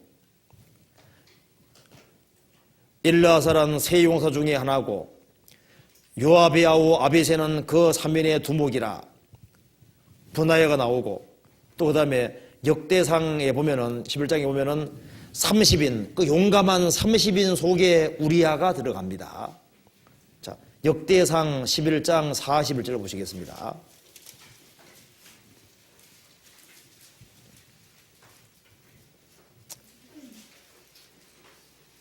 나와 있죠. 햇사람 우리아와 우리아 아내가 누굽니까? 그 유명한 바세바. 그죠? 그러니까 이 우리아가요 얼마나 충성된 사람입니까? 그렇잖아요. 백성 전투하고 있을 때 다윗이 불렀잖아요. 불러서 그 바세바에게 동침하러 가도록 시키니까 어떻게 했습니까? 전쟁 중인데 내가 어떻게 동침하러 갈 수 있냐고 안 갔잖아요. 그러니까 정말 충성심이 아주 대단한 사람인 겁니다. 그래서 이 햇사람이지만 햇사람 무리한데 하나님을 향한 아주 확실한 믿음, 그리고 하나님을 향한 충성, 이것이 아주 확실하게 있는 사람인 거예요. 그 햇사람은 아주 훌륭한 사람이었습니다. 이거 다 기록이 되어 있잖아요. 그 다음에 역대상 12상 1절에서부터 7절까지는 베냐민 지파에서 다윗 온 용사들이 쭉 나와 있고요. 역대상 12장 8절에서부터 15절까지는 갓 지파에서 다윗 온 용사들이 나와 있고, 역대상 12장 16절에서 18절까지는 베냐민 지파와 유다 지파에서 다윗 온 용사들이 나와 있고, 역대상 12장 19절 21절까지는 므낫세 지파에서 다윗 온 용사들이 나와 있고, 그런 게 쭉 나와 있는 거예요. 그래서 이 다윗이 통일 왕국 이룰 때 그 지파들 중에서 다윗을 적극적으로 도운 용사들 이름이 쫙 나와 있는데, 이것은 다윗은 기름 부음 받은 자고 하나님이 함께 있기 때문에 그 역사에 동참하는 사람들 이름이 쫙 기록되어 있는 겁니다. 역대상 12장 29절 보시겠습니다. 29절 같이 읽어보겠습니다. 베냐민 자손 곧 사울의 동족은 아직도 테반이나 사울의 집을 좇으나 그 중에서 나온 자가 3,000명이요. 자, 이걸 보시면요. 베냐민 자손, 자, 사울이 베냐민 지파입니다. 베냐민 자손 곧 사울의 동족은 아직도 테반이나 사울 집을 쫓으나 사울이 범죄함으로 죽었습니다. 죽었고, 하나님은 다윗을 기름 붓고 다윗 통해서 메시아가 오고 하나님의 계획은 다윗에게 있는데, 사울이 징계로 엎드려 죽은 것을 보면서도 베냐민 자손 곧 사울의 동족은 아직도 테반이나 사울의 집을 쫓으나, 이게 뭡니까? 육신인 거예요, 육신. 이 인정인 겁니다. 그렇지만은 그 중에서 나온 자가 3,000명이요. 이 사람들은 뭡니까? 인정을 확 끊은 사람이거든요.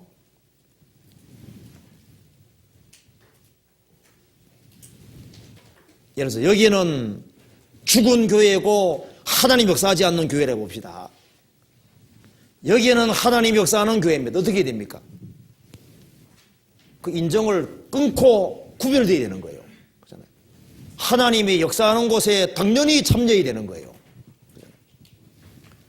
그리스도 예수의 사람은 정과 욕심을 십자가에 못 박았느니라. 인정 가지고는 신앙생활 못합니다. 인정에서 구별되고 탯줄을 잘라야 되는 거예요.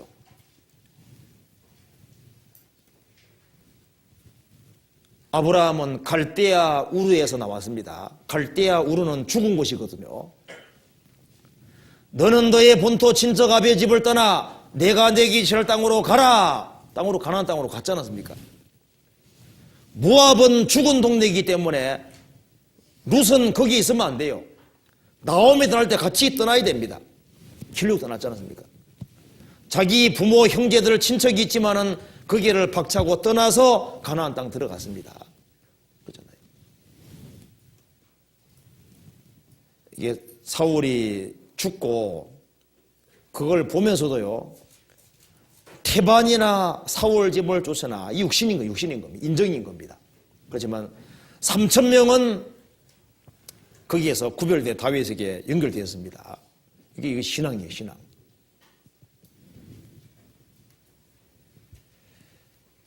그리고 이제 그 32절 1절 그 이하에 쭉 읽어보면요, 많은 사람들이 누구에게 하나님 역사하는지를 볼 수가 있었던 겁니다. 32절을 보시겠습니다. 이사갈 자손 중에서 시세를 알고 이스라엘이 마땅히 행할 것을 아는 두목이 200명이니 저희는 그 모든 형제를 관할하는 자며, 여기 보면 시세를 알고 어디에 하나님 역사하는지 시세를 알고 이스라엘이 마땅히 행할 것을 아는 두목이 200명이니 그 마땅히 행할 것을 알아야 되거든요. 그리고 그 뒤에는 아주 물질을 가지고 드린 사람도 있고 성심성의의 것, 그래서 다윗이 통일 왕국 이루는데 여러 부류의 사람들이 자기 재능을 다 사용해서 하나님 역사 이루는데 사용한 거예요. 이와 마찬가지로 지금도 사탄의 나라와 하늘에서 싸우고 있습니다. 싸우고 있을 때 어떻게 되는 거예요? 싸우고 있을 때 하나님 편에 가담해서 이 다윗에게 속하는 것은 주님께 속하는 겁니다. 그리스도에게 속하는 것은 주님께 속하는 거예요. 그렇잖아요. 거기에 아마세의 고백을 한번 찾아봅시다. 역대상 12장 18절에 이건 중요하니까, 이건 성령의 감동으로 한 얘기이기 때문에 중요한 겁니다. 18절 같이 읽어보겠습니다. 때 성신이 30인의 두목 아마세에게 감동하시니 가로되 다윗이여 우리가 당신에게 속하겠고 이새의 아들이여 우리가 당신과 함께하리니 원컨대 평강하소서. 당신도 평강하고 당신을 돕는 자에게도 평강이 있을지니 이는 당신의 하나님이 당신을 도우심이라 한지라. 다윗이 드디어 접대하여 세워 군대 장관을 삼았더라. 때 성신이, 성령이 그렇게 하신 겁니다. 성신이 30인의 두목 아마사에게 감동하시니, 성령의 감동으로 이렇게 말하는 겁니다. 이건 아주 우리 신앙생활에 중요한 얘기입니다. 이 고백은 성령으로 되어진 거예요. 자, 여기에 가로되 다윗이여 우리가 당신에게 속하겠고, 자, 왜 이 고백하냐 하면은 이건 아부가 아닙니다. 이렇게 고백하는 이유가 있습니다. 18절 끝에 보면은 이는 당신의 하나님이 어떻게 합니까? 당신을 도우심이니이다. 당신에게, 다윗에게 기름을 부었고 당신의 하나님이 다윗 당신을 돕고 있는 것이 사실이기 때문에 우리는 당신에게 속하겠습니다.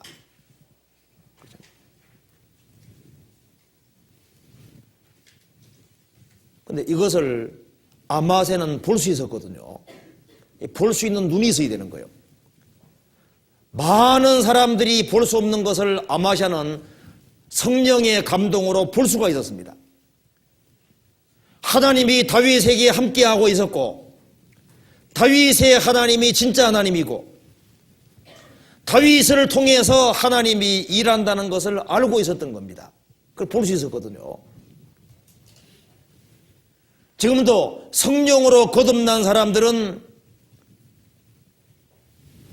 예수님이 하나님의 아들이시고 예수님이 죽으시고 부활하셨고 예수님이 기름 부음 받으신 분이고 예수님에게 하나님이 함께한다는 걸 알잖아요. 그리고 주님을 머리로 받드는 무리가 있고 주님이 교회의 머리로서 역사한다는 것을 볼 수 있는 사람들이 있는 겁니다. 그잖아요. 그걸 보는 사람은 이렇게 고백하게 되는 거예요. 아마샤가 말하기를 성령의 감동으로 다윗이여 우리가 당신에게 속하겠고 우리는 당신에게 속하겠습니다. 이 아마샤는 정말 축복된 눈을 가지고 있었습니다. 우리는 당신에게 속하겠습니다. 왜 성령께서 성령의 감동으로 이걸 기록하게 했을까요? 이 다윗이 예수님의 그림자입니다. 예수여 우리는 당신에게 속하겠고, 우리 소속입니다. 이 소속이 아주 분명히 된 거예요. 내가 나는 세상에 속할 것이냐 주님에게 속할 것이냐, 그 고백을 아주 확실하게 해야 되는 겁니다. 결혼하는 것은 소속을 분명히 하는 겁니다. 이 아가서에 보면은 이렇게 고백이 나옵니다. 술람매인이 말하잖아요. 나의 사랑하는 자는 내게 속하였고 나는 그에게 속하였구나. 그 다음 고백은 나는 나의 사랑하는 자에게 속하였고 나의 사랑하는 자는 내게 속하였구나. 제일 마지막에는 나는 나의 사랑하는 자에게 속하였구나. 그가 나를 사모하는구나. 이래 나옵니다. 처음에는 자기중심적인 거예요. 남편 내 거다 그 말입니다. 남편은 내게 속했고 나는 남편에게 속해 나가거든요. 두 번째는 나는 남편에게 속했고 남편 내게 속했다. 남편 중심이잖아요. 이젠 나는 남편에게 속했으면 내게 나가는 거잖아요.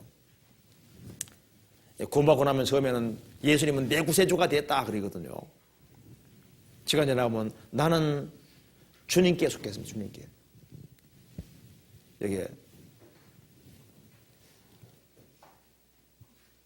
다윗이여 우리가 당신에게 속하겠습니다. 우리 고백입니다. 예수여 우리는 세상에 속하지 아니하고 우리는 그리스도께서 나를 피로 값주고 사셨으니 예수여 나는 당신에게 속하겠고 당신을 사모하고 당신을 섬기겠습니다. 이 고백하고 똑같은 거예요. 그리고 18절에 다윗이여 우리가 당신에게 속하겠고 이새의 아들이여 우리가 당신과 함께하리니. 주님께 속한 사람은 주님과 함께하는 겁니다. 이새의 아들이여 우리가 당신과 함께하겠습니다. 전쟁을 치러야 될 것을 알면서 하는 말입니다.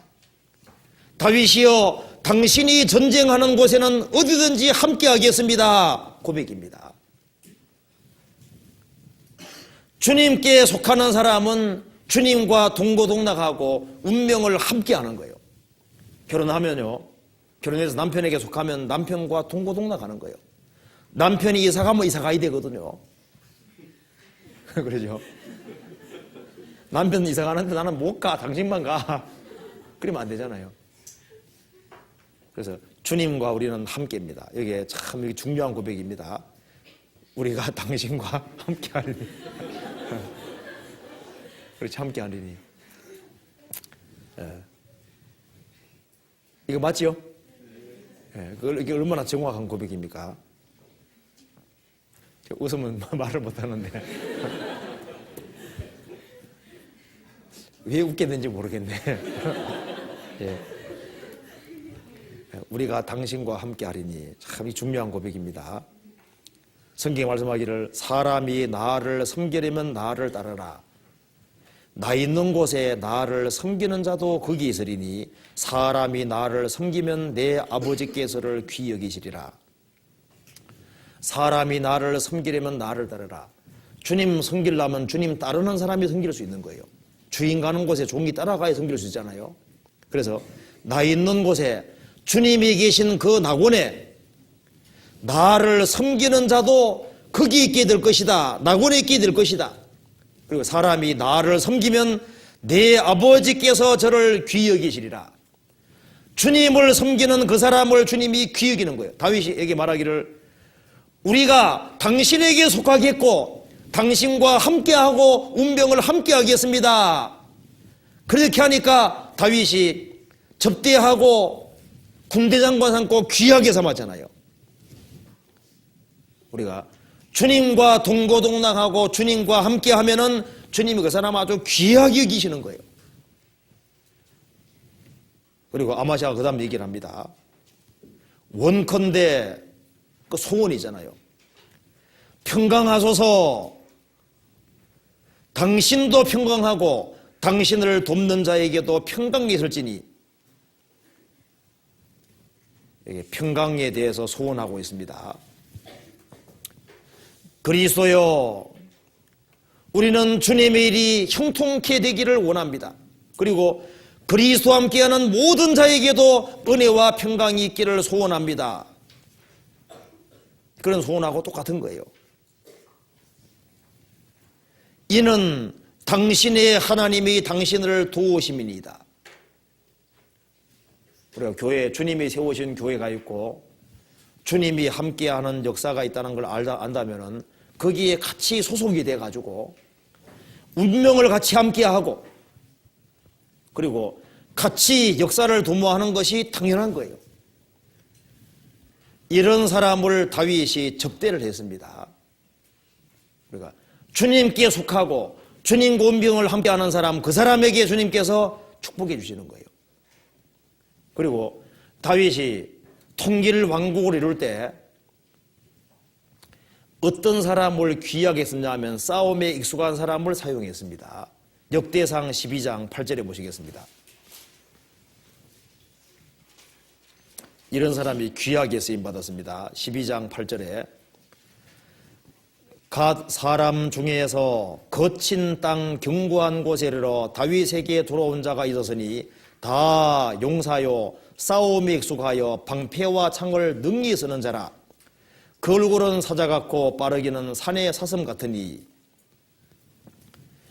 갓 사람 중에 또 하나님께 다윗에게 돌아온 사람들이 있었는데 다 용사요 싸움에 아주 익숙하다 그랬습니다. 방패 쓰는 것은 수비하는 거잖아요. 창 쓰는 건 공격하는 겁니다. 그걸 능히 쓰는 자라. 얼굴은 사자 같고 빠르기는 산의 사슴 같았다. 다윗이 통일 왕국을 이루는데 이런 사람들이 귀하게 쓰임 받았습니다. 신약 시대에 하나님 나라 확장시키는데도 이런 사람들이 사용이 되는 겁니다. 주의 나라 위에 역사하는 사람들이 있는데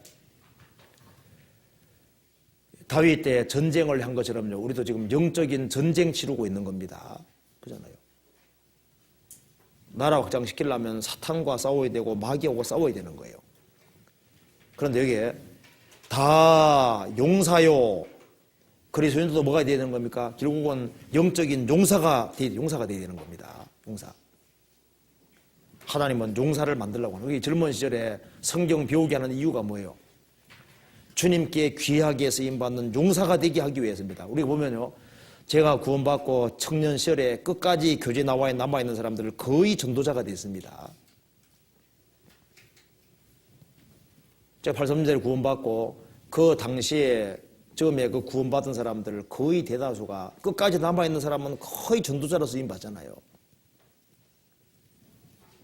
전도자가 아닐지라도 교회 안에 아주 중요한 일을 다 하고 있습니다. 여기에 있는 분들이 끝까지 교제에 붙어가지고 신앙생활을 하면 다 일꾼이 일꾼. 주님이 귀하게 사용하는 일꾼들이 되는 겁니다. 훈련받아서 용사가 되고 군인이 되는 거예요. 그래서 여기에 싸우는데 싸움에 익숙하여라고 되어 있죠. 익숙해진다는 게 아주 중요한 겁니다. 성경에 나와 있기를 에서는 익숙한 사냥꾼이 되려면 짐승 잡으러 많이 다녀봐야 되는 거예요. 바다에 익숙한 사공들이란 말도 나와 있는데 바다에 익숙한 상공이 되려면 바다에 많이 나가봐야 되잖아요. 싸움에 익숙해지려면 싸움을 많이 해봐야 되는 겁니다. 노래에 익숙함으로 노래에 익숙하게 되려도 노래가 얼마나 돼야 되는 거예요. 석수와 목수와 온갖 일에 익숙한 사람, 익숙하게 되려면 노력이 있어야 되고 반복이 있어야 되는 겁니다. 그래서 우리가 이 신앙생활을 잘하기 위해서도 있지 않습니까? 훈련받아야 되고 익숙하게 될 필요가 있습니다. 전도 집회도 계속 들어가지고 처음부터까지 아주 구절을 외우다시피 해가지고 그게 마음판에 아주 완전히 각인이 될 수 있도록, 그래서 언제든지 말씀도 인용할 수 있도록, 그리고 기도하는데도 익숙하게 되고 신령 무기 사용하는 데 익숙하게 될 수 있도록 경거 내리기를 연습을 하고 연습하는 일이 없이는 익숙하게 안 되는 거예요. 우리가 이 모이기 힘쓰는 것도 모이는 데다 또 익숙해져야 되거든요. 익숙해져야 돼. 자주 모이고 같이 교제하고 같이 기도하고 이 말씀을 내 마음속에 새겨진 것도 아주 익숙하게 되고 그렇게 해야만 성령의 검 곧 하나님 말씀을 가지라 그랬잖아요. 기록되어서되 그 검을 가지고 말씀을 익숙하게 사용하는 것이 싸움이 익숙해지는 거예요. 영적인 전쟁을 치르려면 말씀을 아주 익숙해야 됩니다. 말씀에. 그래서 교회 안에서 가르치는 말씀, 그 말씀이 아주 익숙해져야 되는 겁니다. 제가 그 대학 시절에 그 이화 목사님 댁에 조금 살은 적이 있는데요. 그때 제가 상담하는 거 자주 봤어요. 그 이제 상담하러 오면요, 상담해 주는데 길게 얘기하지 않습니다. 근데 딱 좀 들어봐가지고 핵심을 딱 파악해가지고 몇 가지 문제 딱딱 풀어주면 문제가 풀리고 구원받아 나가는 거예요. 그래서 저도 그 당시에 상담했었거든요. 저도 누가 오면은 막 상담해 주는데 아무리 길게 해줘도 그래서 또 빨리빨리 구원이 안 돼. 익숙한 사람은요 짧게 해도 구원의 길로 인도합니다. 사람이 구원시키는 건 아닌데 문제를 빨리 풀어주면 구원 빨리 되잖아요. 제가 그때 보고서 제가 알아는 것이 있습니다. 쫄병이 칼 쓰는 거 하고 장군 칼 쓰는 거 칼이 틀리더라니까요. 똑같은 칼이더라도 베는 게 달라. 장군은 저걸 단칼에 베버리잖아요. 쫄병은 아무리 휘둘러도 잡아야 못 잡잖아요. 그거 똑같더라고 보니까. 야, 그러니까 이게 훈련해야 돼. 훈련 받아야 돼. 익숙하게 될 때까지 훈련 받아야 됩니다. 그래야만 용사가 되는 거예요. 우리가 매일매일 반복적으로 하는 것이 익숙하게 되는 겁니다. 익숙하게. 그래서 익숙하게 되도록 그렇게 노력해야 됩니다. 피아노 치는 사람도 봐요. 오랫동안 계속적으로 노력해가지고 익숙하게 되는 거예요. 뭐 스케이트 하든 뭐 하든 간에 있지 않습니까? 익숙하게 되기 위해는 반복적인 노력이 없이는 안 되는 겁니다. 그렇잖아요. 싸움 익숙하여 방패와 창을 능히 쓰는 자라 그 얼굴은 사자 같고 이게 뭐예요? 담대한 것을 이기라는 겁니다. 마귀하고 싸우고 죄하고 싸우고 하는데 뒤로 물러가지 않고 사자같이 아주 담대한 용감한 걸 말하는 겁니다. 그 얼굴은 사자가 그 말이 용감하다는 얘기거든요. 그 비겁장이는 주님이 좋아하지 않습니다. 사자는 위험이 있고 두려움을 주고 겁내지 않잖아요. 그리고 빠르기는 산의 사슴 같으니 사슴은 아주 민감합니다. 사슴이 빠르지 않습니까? 아주. 죄의 하사를 피하는 데 빠르고 주의 뜻을 준행하는 데 아주 신속하고 주의 계명을 지키기에 신속히 하고 지체치 아니하였나이다. 그리고 사슴은 아주 민감하고 예민합니다. 성령을 소멸치 말고 그랬잖아요. 그 성령의 뜻에 아주 민감할 수 있도록. 그래서 배울 뿐 아니라 우리는 익숙하게 돼, 익숙하게. 역대상 25장 7절을 봅시다. 25장 7절. 저희와 모든 형제 곧 여호와 찬송하기를 배워 익숙한 자의 수요가 280이니라. 여기서요. 배워 찬송하기를 배워 익숙한 자. 우리가 뭐 다 하는 얘기 같이요. 근데 배우는 데는 배우는데 익숙하게 돼, 익숙하게. 반복적으로 들어서 아주 익숙하게 될 필요가 있습니다. 우리는 초등학교 때부터 많은 걸 배워왔습니다. 근데 옛날 공부가 좋을 수도 있어요. 하늘 전 따지 가마솥에 누룽지 빡빡 그러면서 그게 아니라 하늘 전 따지 가마솥 누룽지 나오잖아요. 저도 앞에는 조금 외웁니다. 근데 그거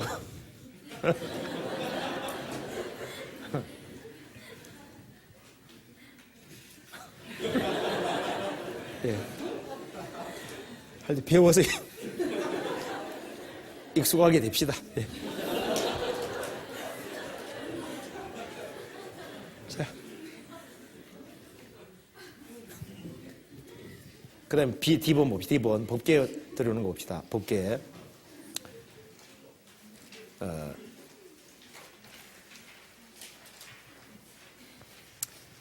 법계는 우리가 배운 대로요, 우사가 궤를 만지게 됐습니다. 이 궤가 아비나답 집에 20년간 있었는데, 이 우사가 법궤를 만지게 됐는데, 저번에도 한 말씀드렸는데요, 이것이 아주 중요한 얘기입니다. 아비나답 집에 처음 들어올 때는 집안 식구 전체가 법궤를 아주 신성시하고 아주 귀하게 생각하고 만지면은 죽는다는 걸 알기 때문에요. 왜? 아비나답 집에 들어오기 전에 베세메스 사람들이 법궤 쳐다보다가 많이 죽었잖아요. 그 법궤 만지면 죽는다는 건 다 알고 있는 거예요.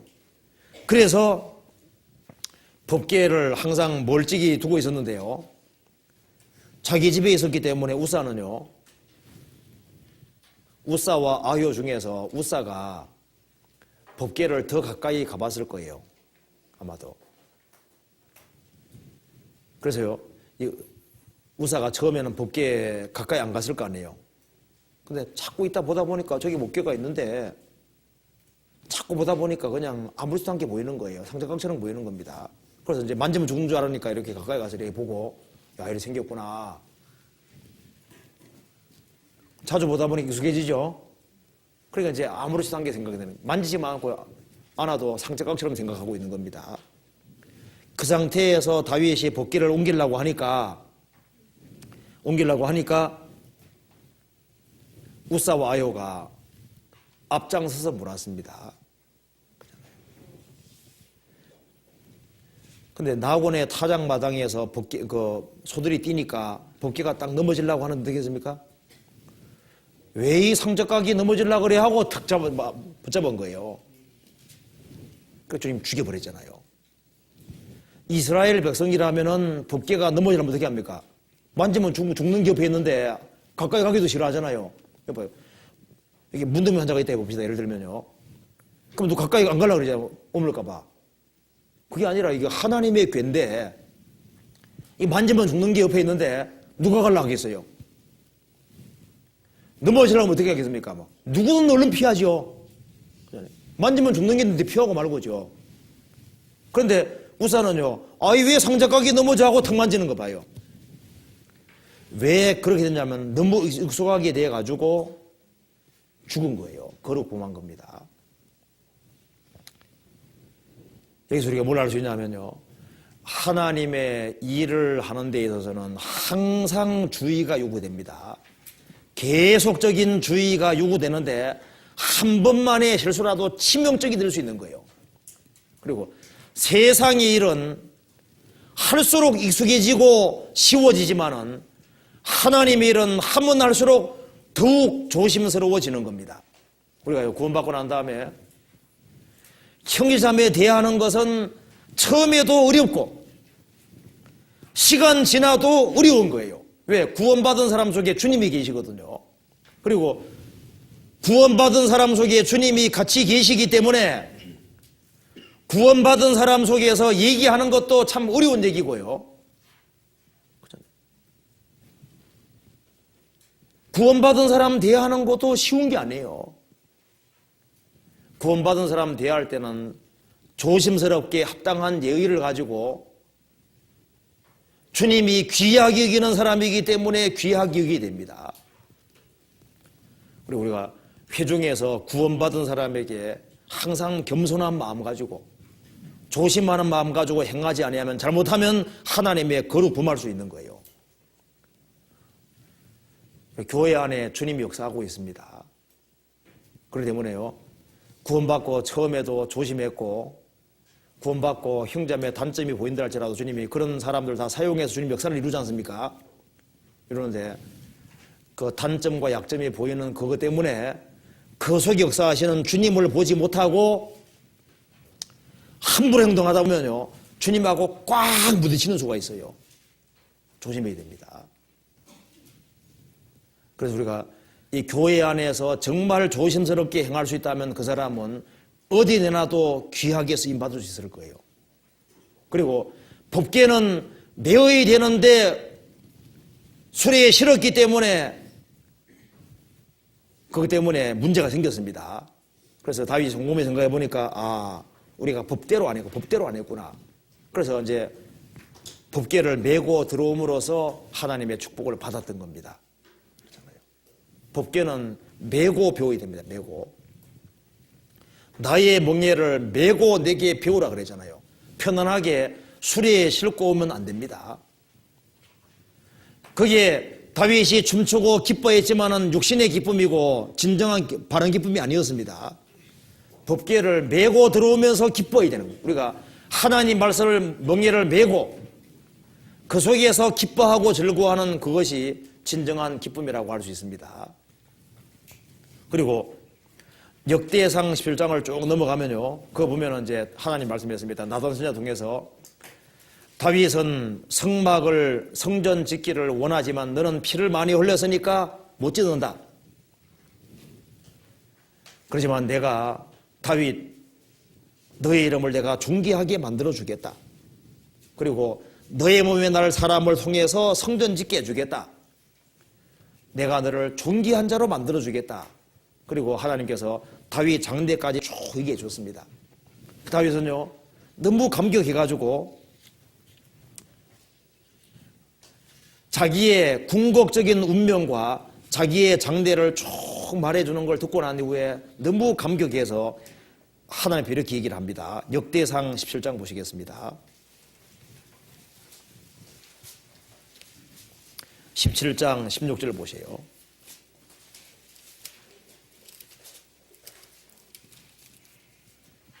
(16절에)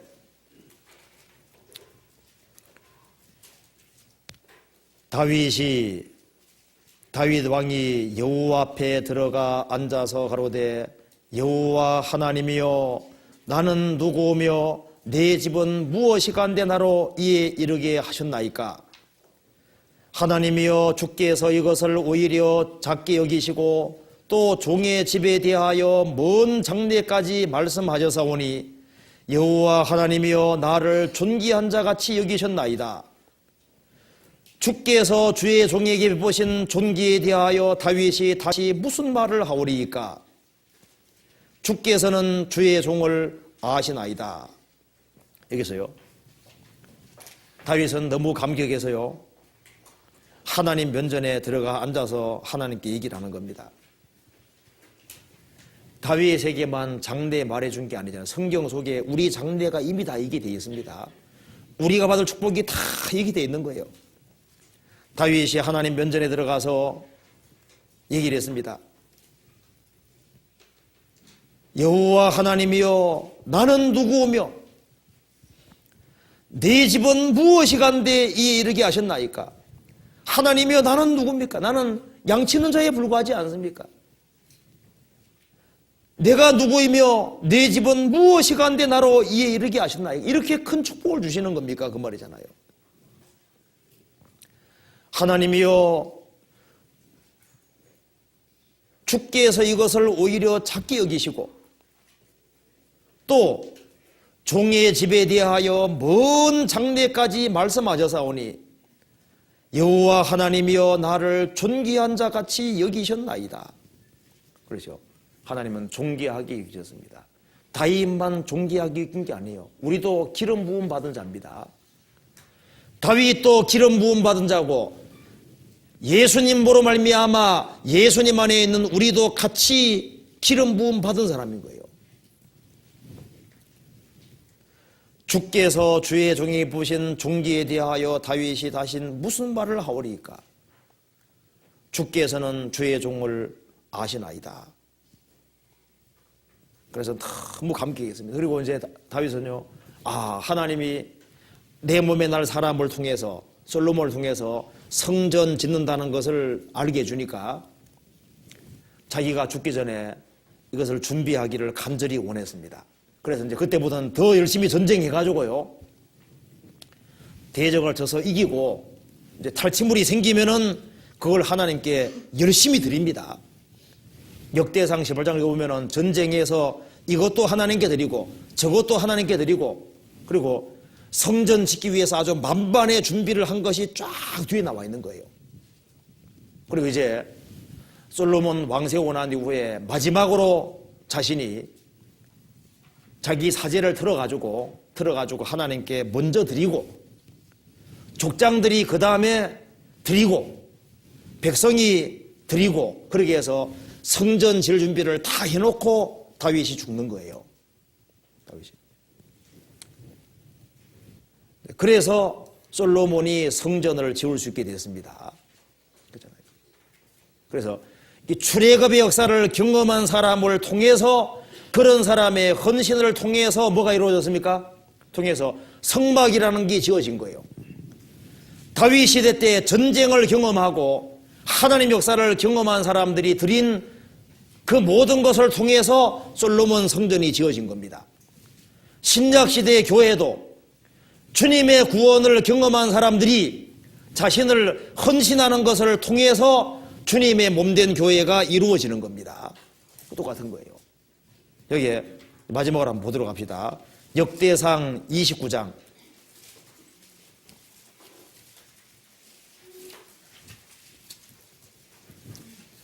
29장 보시겠습니다. 1절부터 봅시다.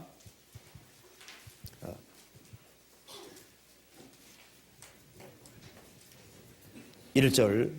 다윗 왕이 온 회중에게 이르되 내 아들 솔로몬이 홀로 하나님의 택하신 바 되었으나 오히려 어리고 연약하고 역사는 크도다.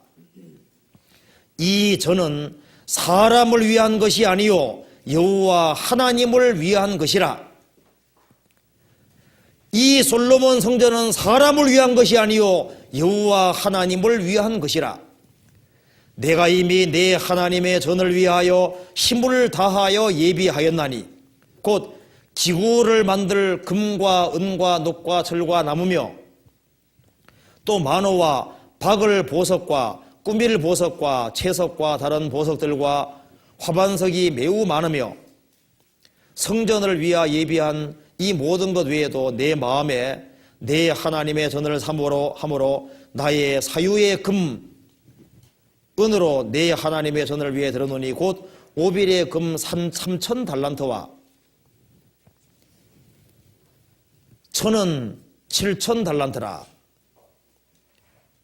모든 벽에 입히며 금 은그릇을 만들며 공장의 손으로 하는 모든 일에 쓰게 하였노니 오늘날 누가 즐거이 손에 채워 여호와께 드리겠느냐.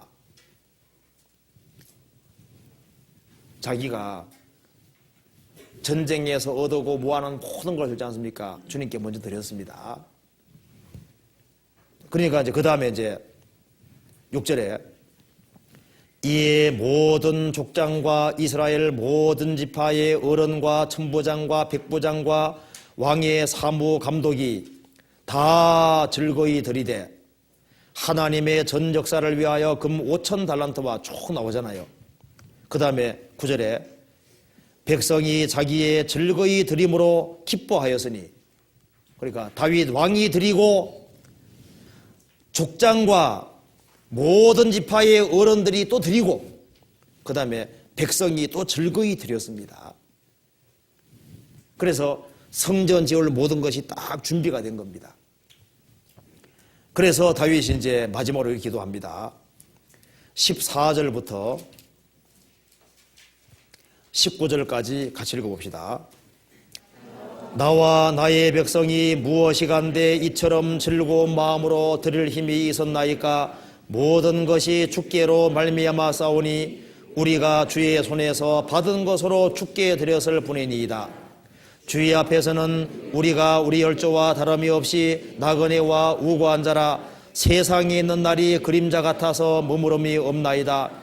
우리 하나님 여호와여, 우리가 주의 거룩한 이름을 위하여 전을 건축하려고 미리 저축한 이 모든 물건이 다 주의 손에서 왔사오니 다 주의 것이니이다. 나의 하나님이여, 주께서 마음을 감찰하시고 정직을 기뻐하시는 줄을 내가 아나이다. 내가 정직한 마음으로 이 모든 것을 즐거이 드려사오며 이제 내가 또 여기에 있는 주의 백성이 주께 즐거이 드리는 것을 보오니 심히 기뻐도소이다. 우리 열조 아브라함과 이삭과 이스라엘의 하나님 여호와여, 주께서 이것을 주의 백성의 심중에 영원히 두어 생각하게 하시고 또 그 마음을 예비하여 주께 돌아오게 하시옵소서.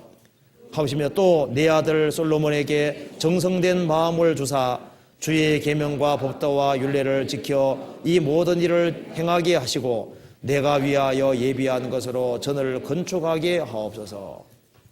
이렇게 해서 솔로몬 성전이 건축되는 겁니다. 그리고 이 솔로몬 설계도는요, 하나님이 직접 그려주신 겁니다.